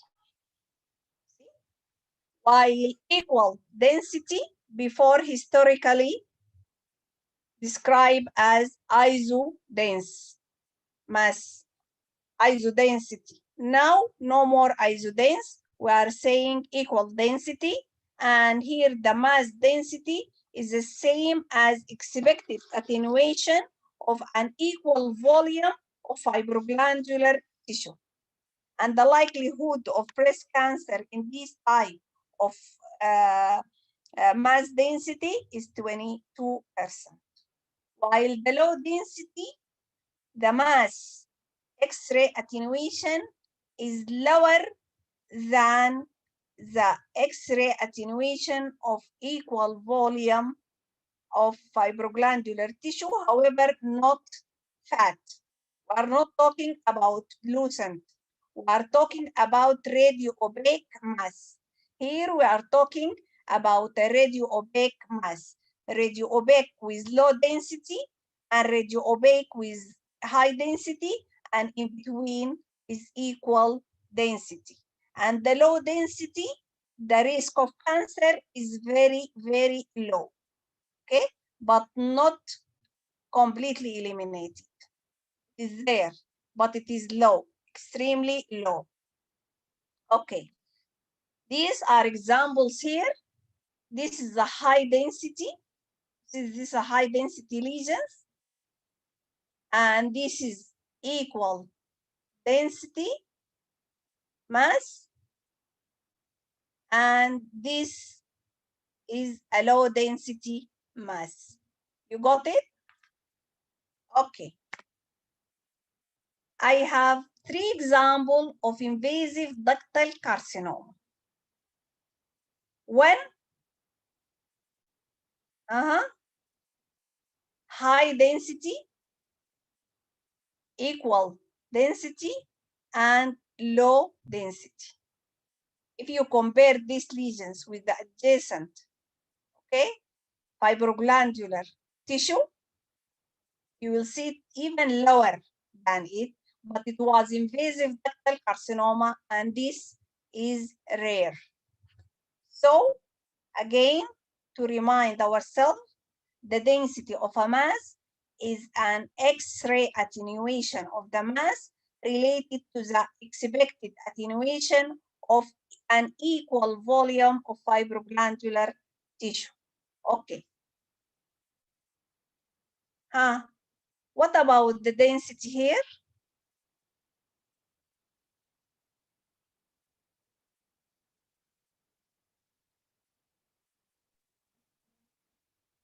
The first one is equal. Which one? This one? No, I'm talking about the other side. This one? Yeah. Equal to this? I compare it just with the tissue near. If we compare it, near is fat. Near is fat. You have to compare. You have to compare with fibroglandular. And this so compare with fibroglandular. So the first one is low density. And the second is equal density.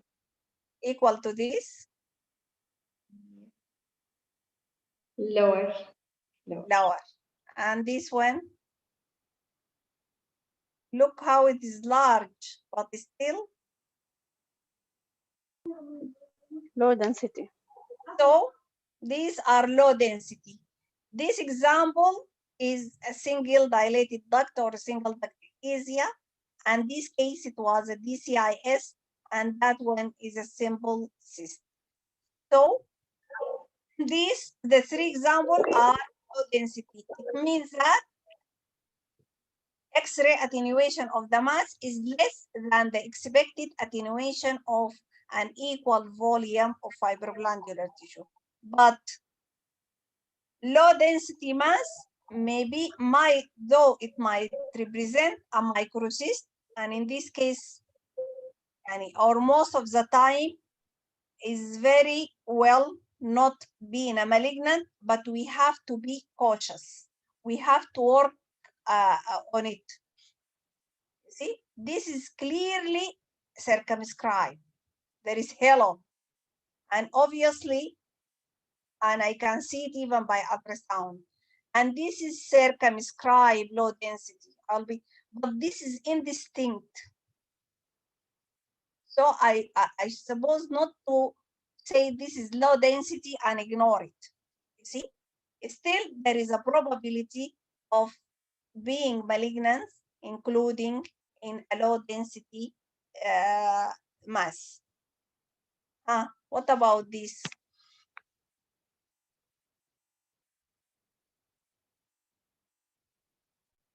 Invasive ductal fibroadenoma, simple cyst. The examples is I think isogens. Who said ISO? Me, Heidi. Huh?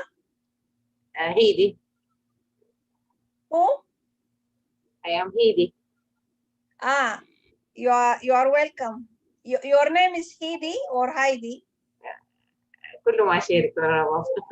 Before I was calling you as Heidi. Okay, welcome. Welcome. Okay, so you are right. It is an ISO, but we said the ISO is a historical descriptor. The current descriptors is, or the updated one is equal density. Is equal density. So and what is the equal density?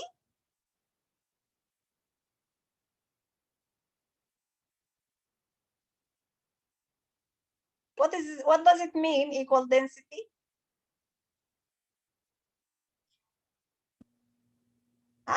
The heterogeneity of the region equal to the fibroglandular tissue of the breast. Equal to the fibroglandular generally, or equal to density of the same volume. Historically, as we mentioned, equal density, historically isodense. X-ray attenuation of a mass is the same as or equal to the expected attenuation of an equal volume of fibroglandular tissue. Okay. What about the density here?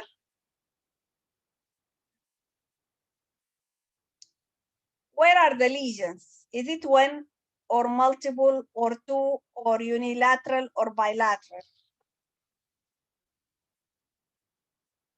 This 24-year-old lady presented 8 months after delivery with bilateral breast lumps. So you have a hint.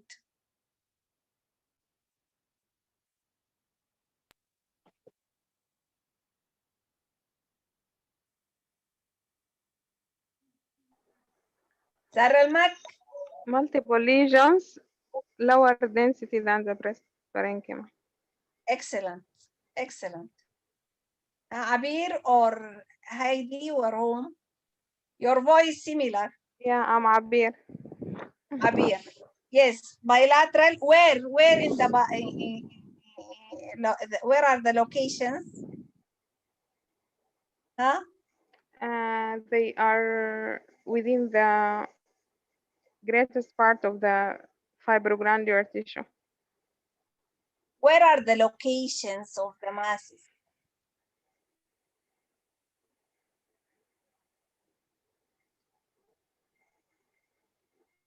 Agree, are low density, excellent, well done.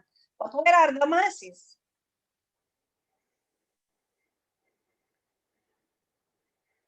They are distributed within the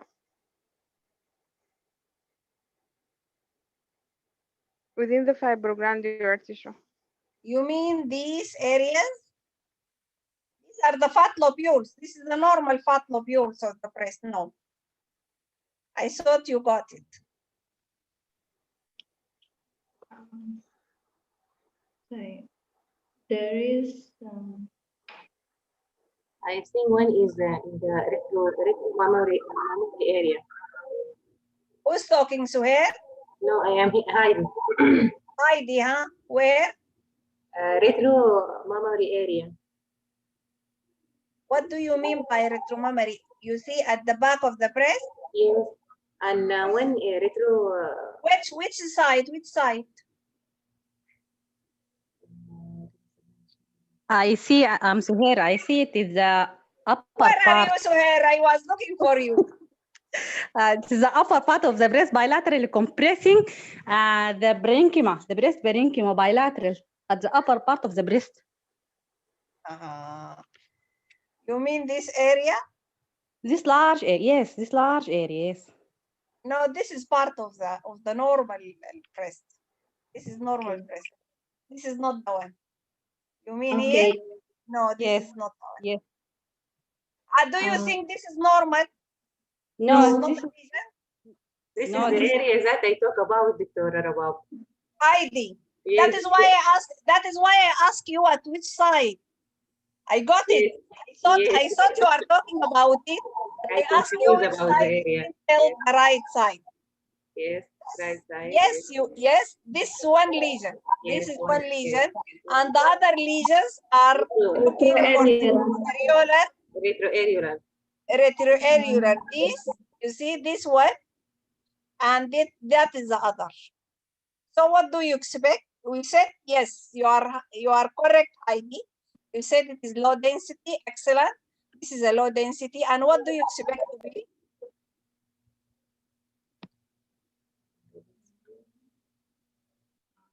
These are fibroadenomas. Post delivery maybe galactosine. Excellent. Who's talking? I am Heidi. Heidi, yes, you are right, 100%. Yes, this is a galactoseals. And why are low density? You will find the answer here on ultrasound. What you have seen here on ultrasound? You have fat fluid. Galactoseel contain lipoproteins. That is why, and according to its component, it might be a low or equal density. Very rarely to be a high density unless it is pure cyst. See? This is a galactoseals. Follow up for the same thing. Look for this. Now are clear? It is the same patient? Yes. What do you think? Yes, after follow-up, still the lesion. Now are clear. Now becoming hyperdense. not hyper, now are equal. Now are equal density, but it depends on the component. It is equal density, bilateral, multiple galactoseals. How you know this is the same patients?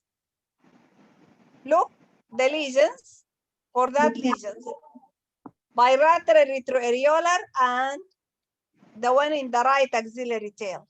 This is the one in the axillary tail, almost same size and shape, and those are the retroareolar. You see? So the component of galactoseals from time to time can be changed. Okay, these bilateral multiple galactoseals equal density, and there it was low density. What about this mammogram regarding the density? We're talking about densities. High density. All or one lesions, or how many lesions do you have? I'm talking about the left one. Excellent. The left one is high density. Even the left, you have more than one masses. Yes, there is one just very small above it. Multiple equal densities. Yes. And can you see it here? On the right are multiple bilateral high density masses. Equal density lesions. High density masses. All right. These are high density as these are high low density. Low density. Low. And the left high density. This is the high. This is high, while the other, if you compare with the equal on the right. Yani, if this one you compare to the equal volume, you will find it as low. High density. No, high density. How come? This one is high. The largest one is high. It's high density, yes. And this one is relatively high, but the others are equal density. Are equal density, which represent multiple cysts. When you have seen like that, different densities, multiple lesion, you expect to find cysts which were shown on ultrasound. What about this regarding density? High density. High density. Okay, other descriptors.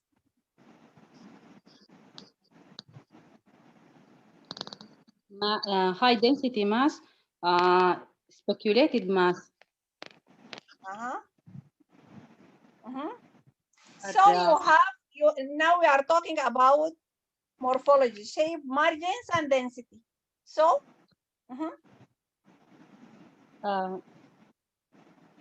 high density. High density. Yes, speculated. So, if you are going to start with, you will start by what? Shape. With the priority of descriptors. You will start by which is the most important? Shape. The shape, it is the micro-lobulated. You start with us from the beginning, so here? No. That is why.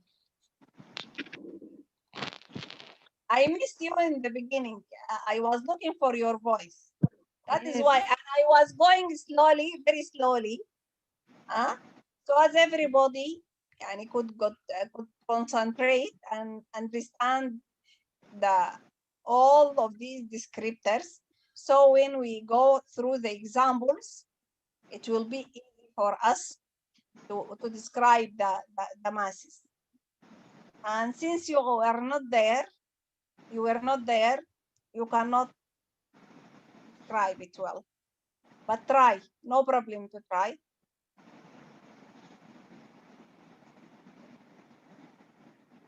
I think it is obscure hyperdense. Who is talking? Heidi. Why you said obscured? Okay, I accept obscured, no problem. you think it's obscured. So how you are going to manage this patient? The mass is high density and obscured. So what is next? Your approach. What is next? Ultrasound.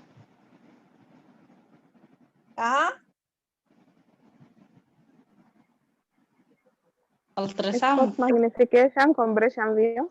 Compression magnification view or spot compression to see the margins and to see the shape and morphology. What is your impression now? Indistinct. Yes. Irregular. Shape. Indistinct. Speculated margins. So it is, and I suspect as if there is some calcification, but not clear. So now it is highly suggestive of malignancy. Irat 5. Next it will be, yes, it is Barat 5. Next it will be Biopsy. Yes. Look for that. Biopsy. Yes, it was a Bairat 5. This categorized as Bairat 5 or coded as Bairat 5. We said even only the density is Bairat 4. The margin, the shape is Bairat 4. But if the shape only, irregular, Bairat 4. But shape is Bairat 4, density is Bairat 4, speculated is Bairat 5. So it is Bairat 5. Okay. So researches has indicated that high mass density may indeed improve the prediction of malignancy.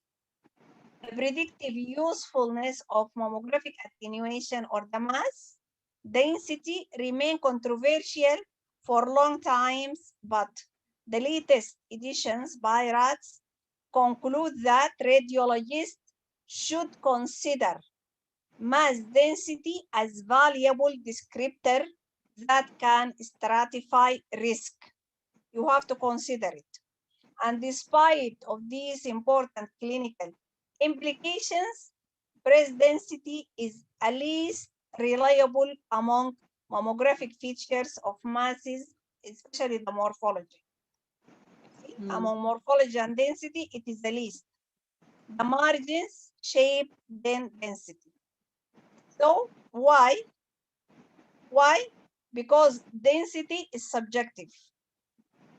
Evaluation that subjective evaluation that the optical density cannot be directly measured on the 2D conventional mammography due to superimposition of the structures. However, the digital tomosynthesis and the computed tomography would allow direct measurement of the attenuation, but these are not in routine clinical practice. And the mass density evaluation can be difficult when the breast is predominantly fatty. How you can relate it? Which part? And if there is little fibroglandular tissue to compare with, or if the only available surrounding fibroglandular can be seen through the mass. So how you can compare it? It will be difficult to compare the density. So this is one of the limitations. Also, large mass force the radiologist to make a comparison on the basis of unequal volume of fibroglandular tissue and the mass. And the majority of masses are isodense. Most of the masses are isodense. Little or few are high density and few are low density. These are relatively infrequent. Also, this is one of the limitations. However, these changes in evaluating mass density do not eliminate the value of mass density as an indicator of malignancy. You see?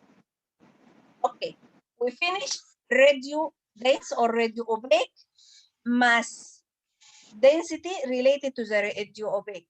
What about the fat-containing density? What do you know about fat-containing density? They are regarded as benign lesions, para 2. Excellent, well done. Regarded as para 2 benign lesions. What does it mean? يعني the descriptions, it means what? These lesions. Low density lesion. Low density? No, it's the same density of the fatty tissue. Yes, it is lucent. Are containing lucency. That means density of a fat. Okay, fat containing. Why we say it can be purely fat contain mass, or it can be partial. Okay, we call it the partial. We call it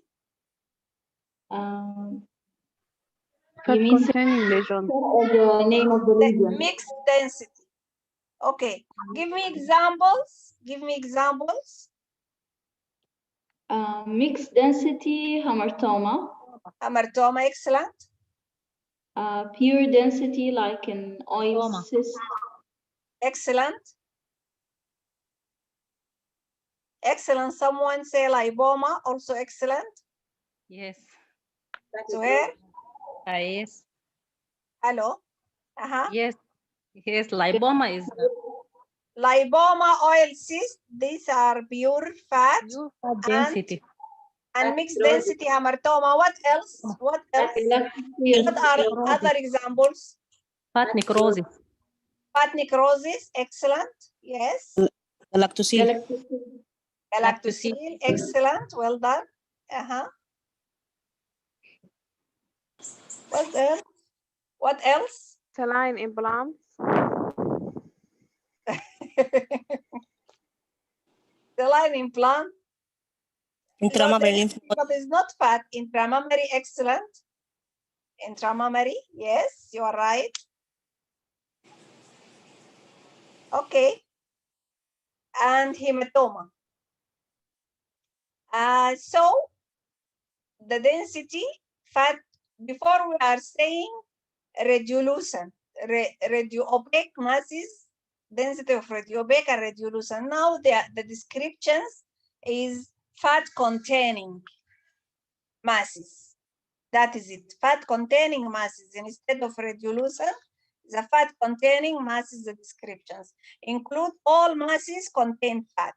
Either the whole lesion is of fat density, as in lipoma, oil cyst, and sometimes galactosiles, while galactosiles can be also included in the mixed density. You see? And the mixed density is hematoma, hamartoma, intramammary lymph node. These are the common examples. A fat containing mass will almost always represent benign mass, para 2. See, with positive predictive value 0 for malignancy. Almost always. You see, is a benign mass. Why you are saying like that? So there is chance, extreme rare. Can you tell me, what do you expect?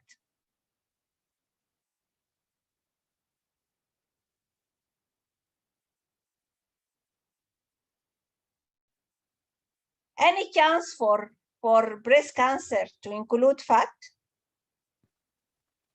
Yes, one is the mass is so big to engulf the fat, adjacent fat. Yes, engulfing the adjacent fat, but this is not a mass in this case. Usually not in a mass, usually in lobular carcinoma or infiltrative type of cancer, infiltrative, presenting like asymmetry, you see, within which you might find fat lucencies or fat densities. But as a mass, discrete mass, discernible, Some are benign, all are circumscribed. All are circumscribed. You don't expect to find for a circumscribed fat, pure fat or mixed density lesions to be malignant, but there is chance, but very minimal chance. I have experience of 2.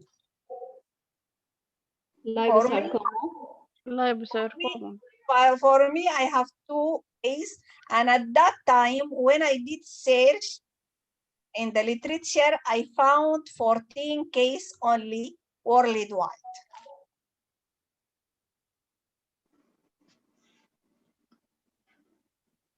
ها I'm not sure, Dr. Rabab. Assalamu alaikum, أنا دكتورة سارة. But I think the glandular tissue within the hamartoma can Excellent, Sarah Almat. أيوة. You are welcome. You are welcome. You are right, 100%. Yes, continue. Okay. The glandular part within the hamartoma, yes. يعني any malignancy can occur in this glandular part. Yes, you are right. Excellent, well done. Congratulations. Congratulations. Yes, hamartoma is breast within breast. It is a small breast, encapsulated part of the breast. You see, containing all elements of the breast itself. Containing fat, containing stroma, containing glands. See, it is a small breast. So there is chance of breast cancer to arise within a hamartoma, though it's extremely rare. But I had 2 cases in my experience of malignancy arising in a hamartoma. And it was when I did search, as I told you, it was at that time, it was only many years back, it was only 14 cases worldwide. Thank you, Dr. Sarah. شكرا لك أنت يا دكتورة باب، يديك العافية. الله يعافيك.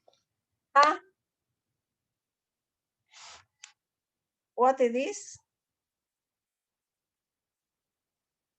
So we are talking about fat-containing masses, not a radiolucent mass, fat-containing mass. So just I need someone to tell me, to describe what you have seen and to give a suggestion.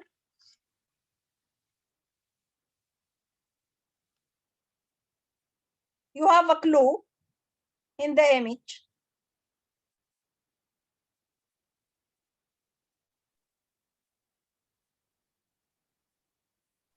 Circumscribed lucent lesion with we said fat containing. We said the description is fat containing lesions. Okay. Excellent. You are doing well. Continue. Just I'm trying to correct you or to remind you by the, instead of saying lucent, to say fat containing. Okay. With margin. Okay. This is representing a capsule. This is a lipoma, breast lipoma. Okay, suggestion. Can you change your mind? Can you change your mind? Yes, I can. Because the breast is fatty, this could be a hamartoma. Because all breast is fatty, but I put a benign lesion, BIRAT 2, could be lipoma or hamartoma. It is BIRAT 2. But how come a hamartoma without any opaque? It is not a mixed density. It is pure but the background of the breast also almost fatty breast. So it could be involuted. You have a small, very minimal. Even this, you did not see it within. And is it a single lesion? Is it a single one? No, it is either overlap 2 lesions. Yes, there are 2 overlapping lesions, yes. And What about this, more or less? So let me see. This oil cyst looks like yes, oil cyst. when you have seen multiple fat containing masses, think about oil cyst or fat necrosis. Looks like lipoma. Yeah, because it is large. Unusual for fat, unusual to see oil cyst as a large. But usually lipoma are not presenting like this overlapping. And you can see here some dystrophic, evolving dystrophic calcifications here and this there. Okay, and it is complete fats. Yes, there is no difference regarding the complete or the whole fat containing mass with surrounding, because the surrounding is a fat.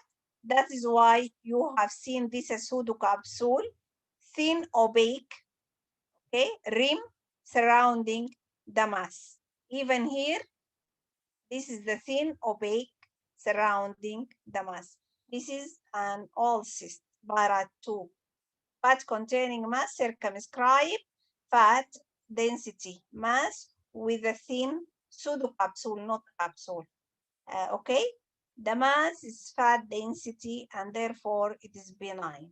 And here, what about this? Quickly, now you should be like this, very quick. There is a fat containing mass mixed density. Excellent. Mixed density. You are talking about what? About what? Which one? At the left side, the left one.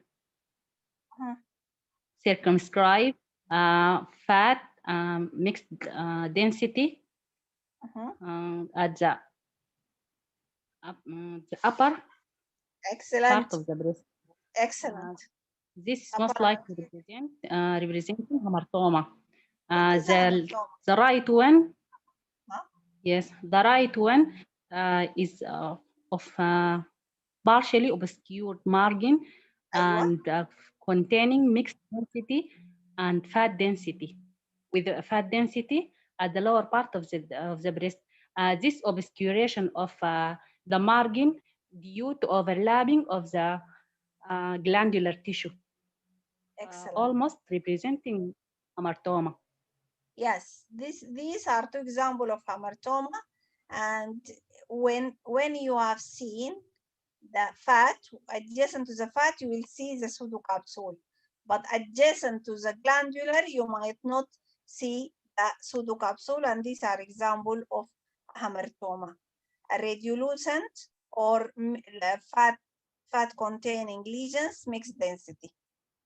Okay, and what about this? Rounded mixed density.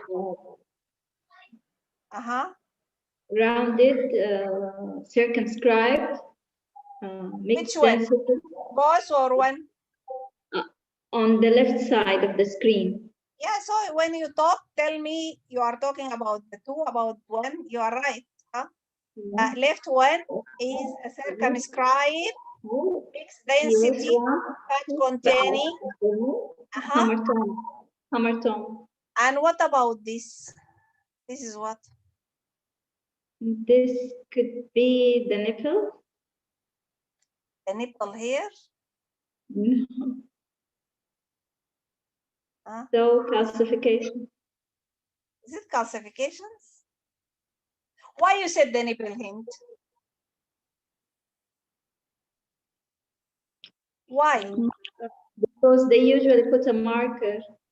Yes, it is a marker. It is a baby markers. So it's a marker. It is a marker. It is obviously it is a marker, but is it necessarily the marker to be at the nipple only? We described it before. We said it can be at the side of palpable abnormality. This is a large mass. This is a mole. Skin mole. This is a large skin mass. Mole. Why skin mole? Why? This is a hamartoma. But it is a palpable abnormality. At the site of palpable abnormality, sometimes the radiographer might put for you a BB marker. Okay. Okay? I said mole because يعني almost surrounded by lucency all over. So that make me confused. No, this is a hamartoma. It is a large, it is a hamartoma. It is mixed density. Okay, what about the lesion on the right? The mass on the right. Khadija, are you following us?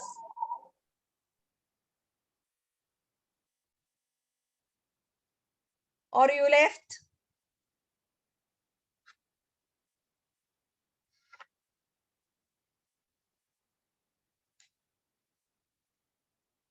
Huh? What about the right? The lesion on the right? I'm so here on the right side, and there is a circumscribed large retroareolar mass of mixed density and interposed with multiple fat lobules representing large hamartoma with pseudocapsule, thin pseudocapsule. You are right, but again, your description again. There is a large retroareolar mass of mixed density. Excellent. Of mixed, why you said of mixed density? Because multiple small fat containing lesions interposed between these high density representing fat density and thin pseudocapsule. Yeah, and the thin capsule, we have seen it because at the periphery there is fat density also seen, or fat density at the periphery. So what does it reflect? Why I brought these different type of hamartomas? What does it mean? It means What is contain the large message amount of glandular tissue and a small amount of fat. So large amount of glandular tissue on the right one, representing hamartoma. It depends. Yeah, what about that? Why hamartoma? Why? Because it contains fat lobules. Why? No, I'm asking why these are hamartomas. What is the difference between these and these? These are all hamartomas. Depending on the composition of the breast itself. Excellent. Composition of the breast or the hamartoma? The hamartoma contain on the right containing a large amount of glandular tissue. Excellent, well done. You see that we said hamartoma is small breast within breast. It is a breast within breast. So it contains all of the components of the composition of the breast tissue are within. What is the other name of hamartoma? What is the other name? Fibrolipoadenoma. Fibrolipoadenoma or adenofibrolipoma or whatever.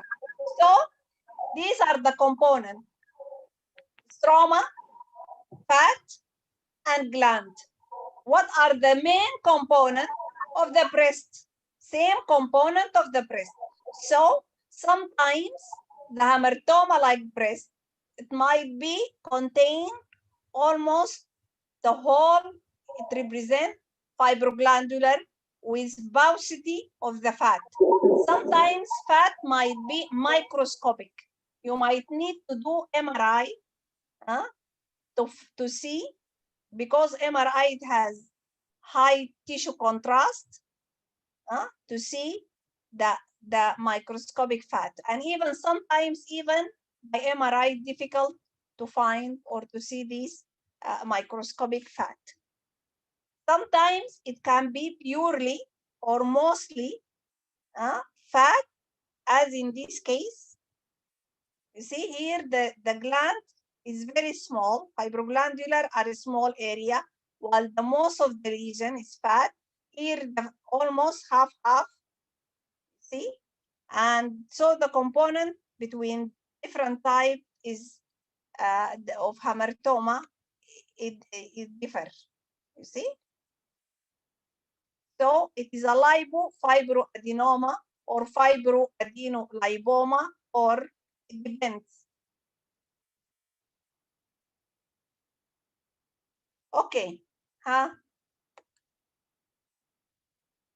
What about this?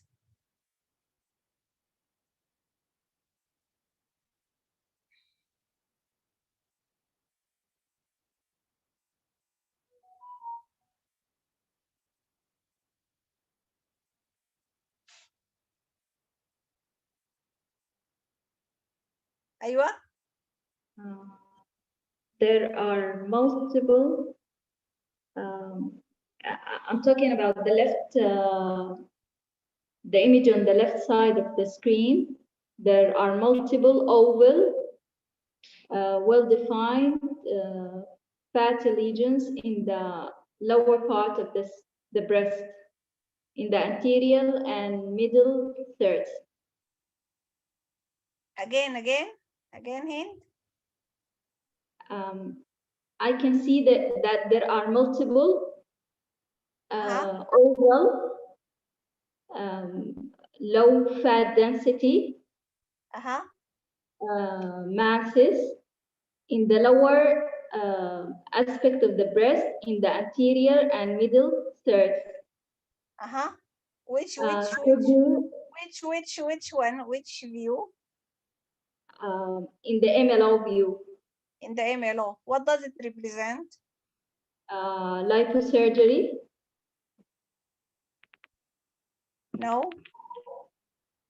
And this is the same patient here on the CC view.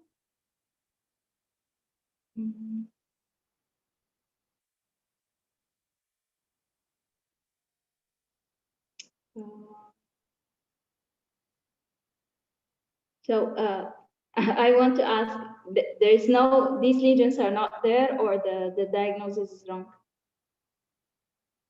It is there. Okay. So, and there is some calcification. Yes, So, okay. Could it? No, you are right. You are right. This is different patient. Excellent. Well done. This different patient, but same diagnosis. Sorry for that. For mixing or confusing.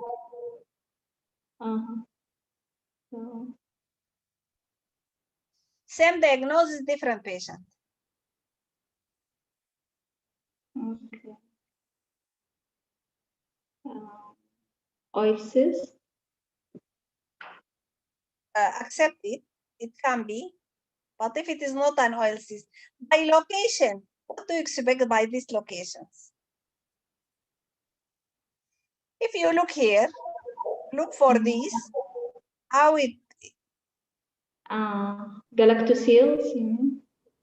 How it goes? Ductal distribution, ductal arborizations, yeah. And there is low density and surrounding with thin halo. So these are dilated ducts. Yes, this is ductectasia containing milk. Or yes, it can be milk, it can be just a lipoproteinaceous material. Not necessarily to be a milk. Okay? Lipoproteinaceous, that is why you make it low density. And this also the same, giving a level. Fat fluid levels. So she is not a lactating woman. She's old lady, little bit above middle age, the two ladies. So what do you expect? Lactectasia is lipoprotein. It can be or galactosile. We said it is not a galactosile. It can be accepted to be a galactosile in the differential diagnosis. But what is the differential diagnosis for galactosile? If not a galactosile, what could it be? Not a galactosile. And usually a galactosile usually not seen as this is arbrized, you see, ducts, multiple mildly dilated ducts, see, containing this low density fluid. Is ductectasia containing lipoprotein? It can be isolated ductectasia or part of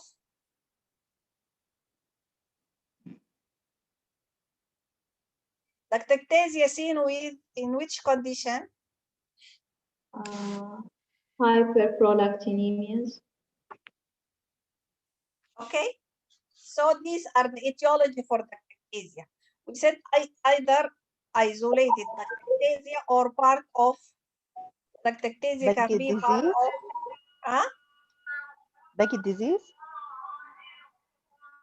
Fibrocystic. These are case of fibrocystic, you see. This is a fibrocystic patient. See fibrocystic changes. In fibrocystic changes, the ducts or the cyst even might contain a lipoproteins. That can be seen and can be presenting as fat containing mass. So breast cancer masses never contain fat. Masses put, you see, line under masses. Never contain. So if it is radiolucent or fat contain, mixed or completely fat contain mass, it will be Barat 2. It will never be malignant unless, as we mentioned, the exception, extreme rare exceptions of hamartoma. Although may entrap fat as seen in case of asymmetry or infiltrative process.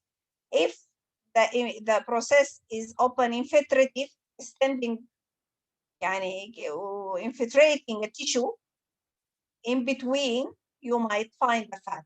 But as a discrete circumscribed mass, you will never see fat within a cancer. If you have seen in a discrete mass fat, it will be Barat 2. That is it. Okay. So we complete the morphology and density. Let us see what are the associated features. And then go for the size and locations. What are the associated features? So it's not a descriptors limited to the mass. Associated features can be seen with other mammographic abnormality, with asymmetry, can be seen with calcification, can be seen with distortion and so on. Okay, these associated features. The main descriptors for the mass are morphology and density. Okay, and if we have a lesions, we have to know the size of that lesion and where is located. And regarding the associated features, is not a unique to describing a mass or describing a mass. Okay, so what do you expect are the associated features? What are the associated features on mammography? Skin thickening. Skin thickening, excellent. Nipple retraction. Nipple retraction, excellent. Distortion. Distortion. Lymph nodes. Lymphadenopathy. Lymphadenopathy. Architectural distortion.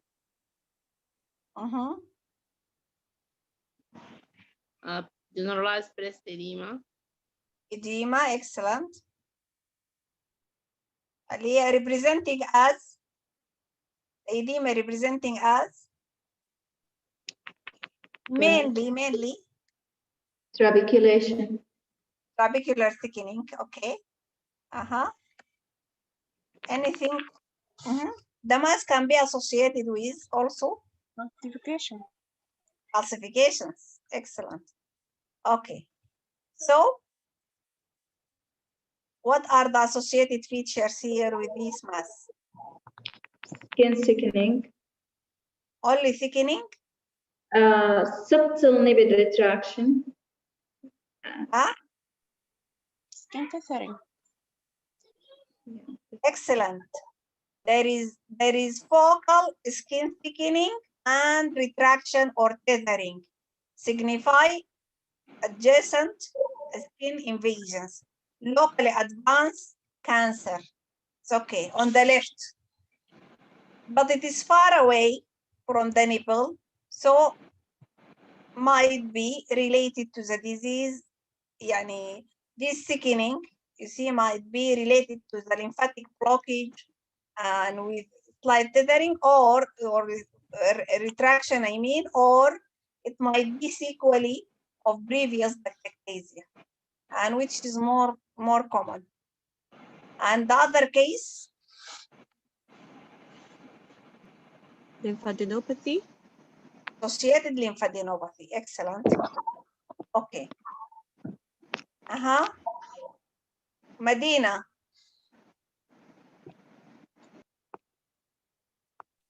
Hi. Associated findings are?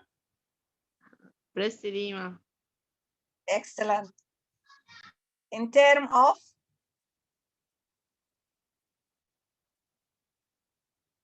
Yeah, we described it before. You mentioned, and I asked you how it will present, and you were describing what it can be presented. Trabecular thickening. Trabecular thickening and skin thickening. Yeah. Okay, skin edema, trabecular. This is skin thickening and trabecular thickening. It's okay, associated with the mass. Okay, and here we have two cases, more or less the same. Nipple retraction. Nipple retraction. It's okay. This is a cancer. But if I told you, I told you this is not a cancer. Surprising, yeah?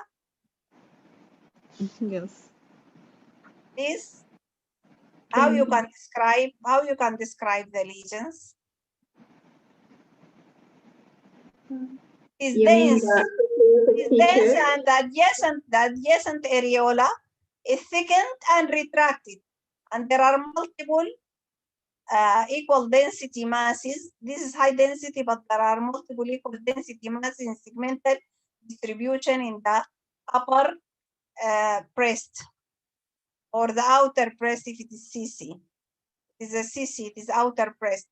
So this is 3 years earlier.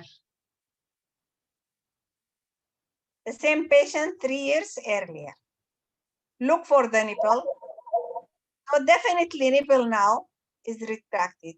This is one of my very interested cases in which the cancer mimicker or the lesions, benign lesions simulating malignancy.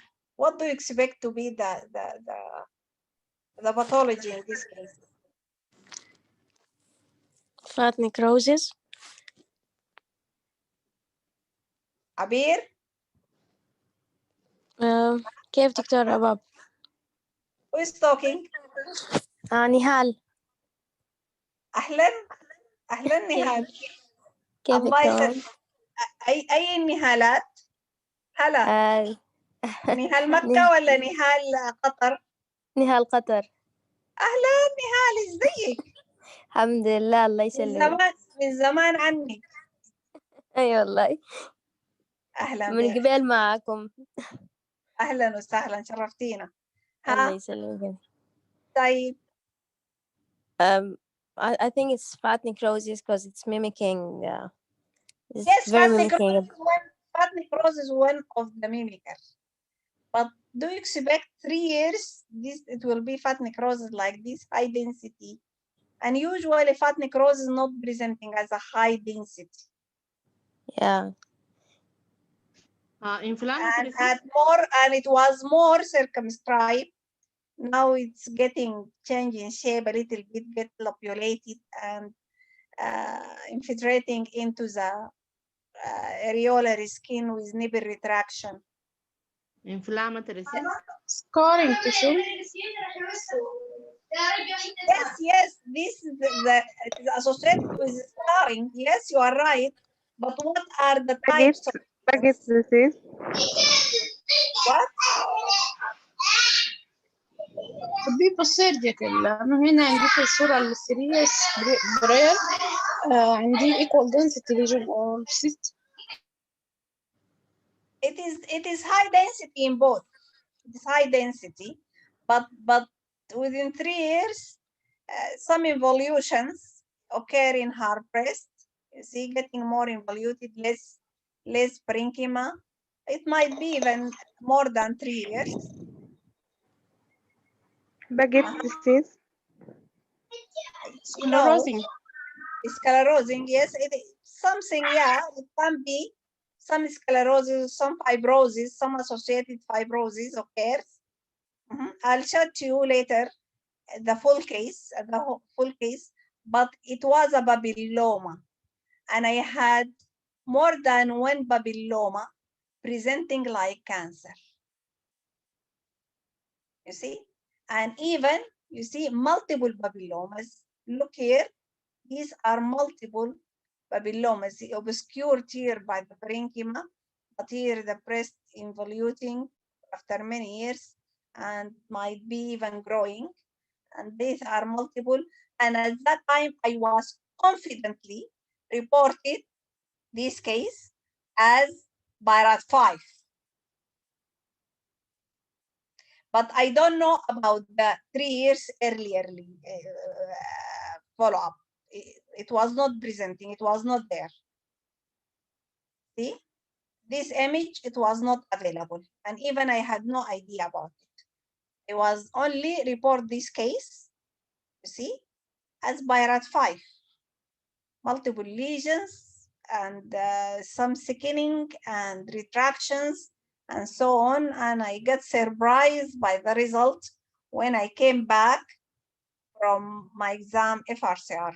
I went to the FRCR and I came back and I found the surgeon sent me the result was a papilloma. Was so surprised to me. Okay, and I suspect you also. Nobody comment. All of you kept silent. Okay. What about this one? Microcalcification.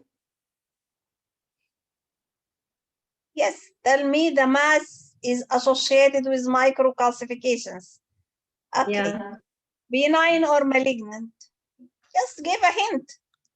Okay, the mass itself, I thought that you are asking about the associated feature, that's why. But sometimes associated feature point you toward benign, and sometimes associated feature guide you, upgrading your lesions.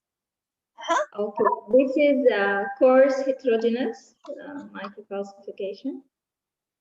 The lesion itself, I will talk about the mass itself. It is irregular. Yes. Indistinct. It is high density. Yes. And it is associated with microcalcification. Yeah. And the microcalcification, how you characterize the microcalcification? It is of different shape and size. Yeah, so it is pleomorphic. It is a pleomorphic. So it is BIRAT 5. So before the microcalcification, It can be inflammatory process, yeah? If there is no, I will put it 4. Yes. Without microcalcification, it can be 4. It can be 4C. But with microcalcifications, you see, the other papilloma I had reported before, and even after the biopsy, the result, the second case, they told me, the surgeon called me and telling that the biopsy turned out to be a papilloma. I told him, no, this is virus 5, go and remove the lesion. He went and removed the lesion, and it turned out also like this. It is not the same case, but in this case, it was irregular, associated with calcifications, and so ugly, and it was just a papilloma. You see, this case from the literature, it was virus 5 and proven to be invasive ductal carcinoma along with DCIS. You see? And what about this one?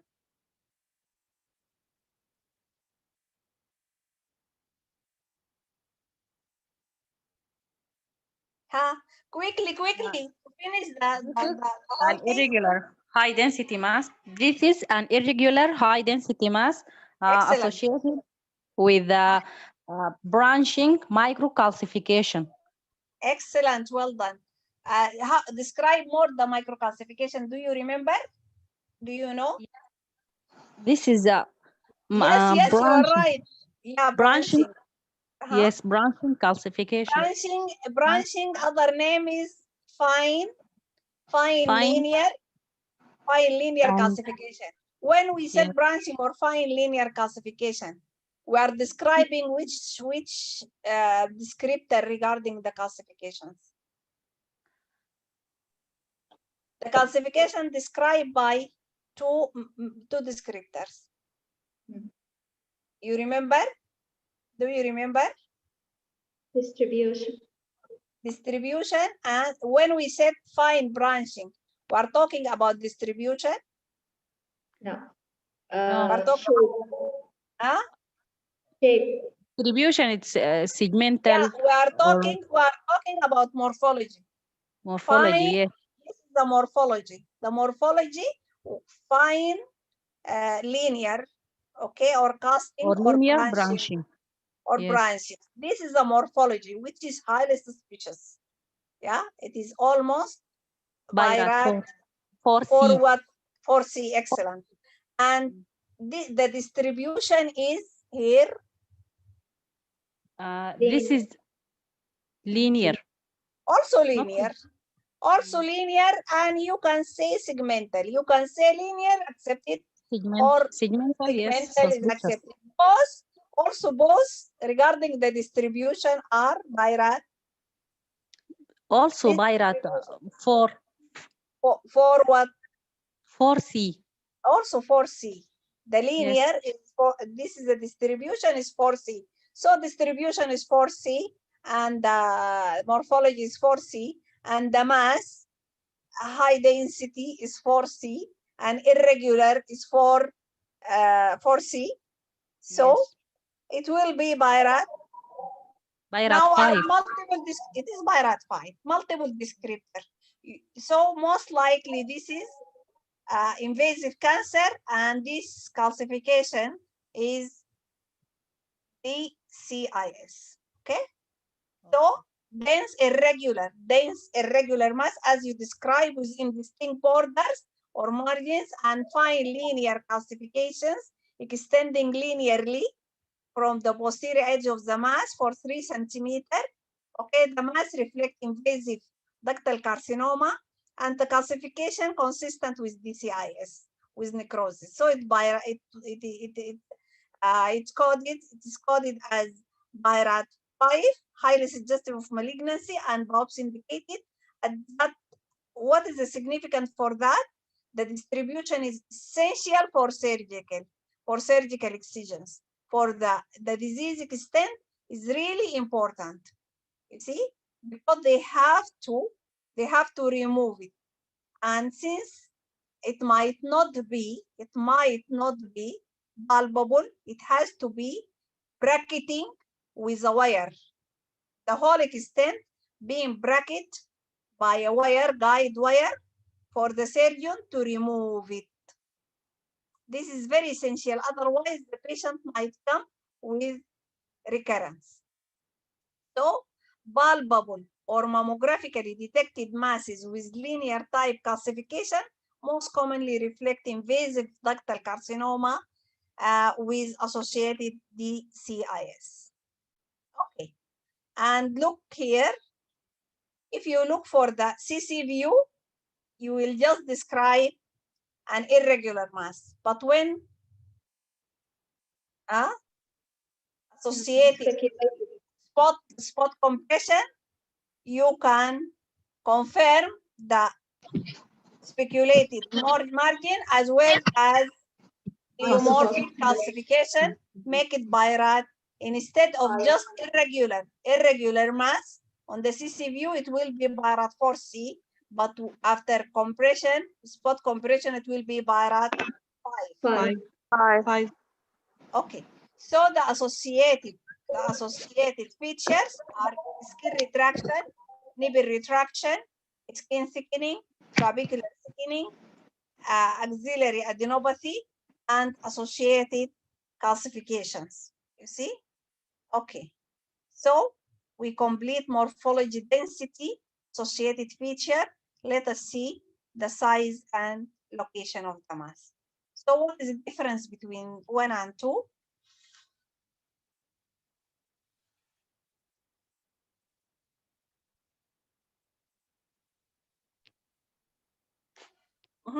Small lesion and two large size lesion.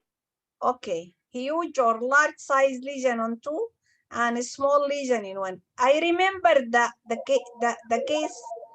case when this patient presented to us with subtle focal asymmetry with group of calcification, and we recommend for her biopsy, and the patient disappeared to appear after 3 years with this still small lesions.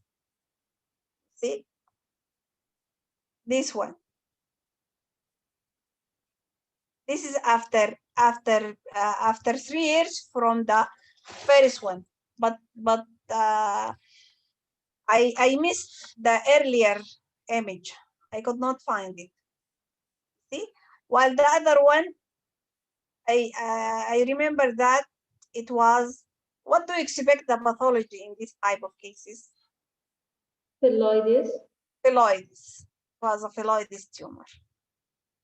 See, so but I think it was a malignant phylloides. If you look here, this lesion, how it's high density one, and what about the margins?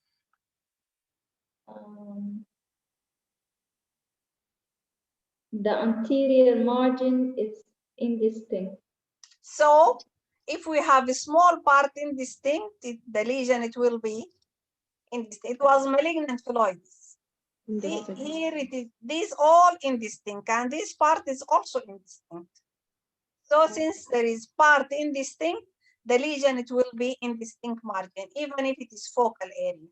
And this lesion, it is relatively high density and it's irregular and is speculated with margin. Yes, with fine linear calcifications. See, with malignant type of calcification. So regarding the size, malignancy can be small, can be large, but we have to describe, we have to label, we have to give in the report the size and important implications on tumor stage for selection of treatment. Okay, and it's also predictor for prognosis. So estimation of tumor size is basic in order to decide the type of treatment for breast cancer. And as we described earlier with Abir, they said to you, don't measure like that. Haphazardly. You have to look for the maximum dimensions of the lesions. If oriented in any directions, look for the maximum and take your measurement, and the other one, it has to be perpendicular to the first one. This is the correct way, the longest dimensions and perpendicular to it. This is the way how to measure the mass on mammography. Okay, and the lymph node will take from the end to end. We have no here, mostly we have no cortex like on ultrasound. On mammography, just take the short axis. Okay. So remain is locations to describe lesions.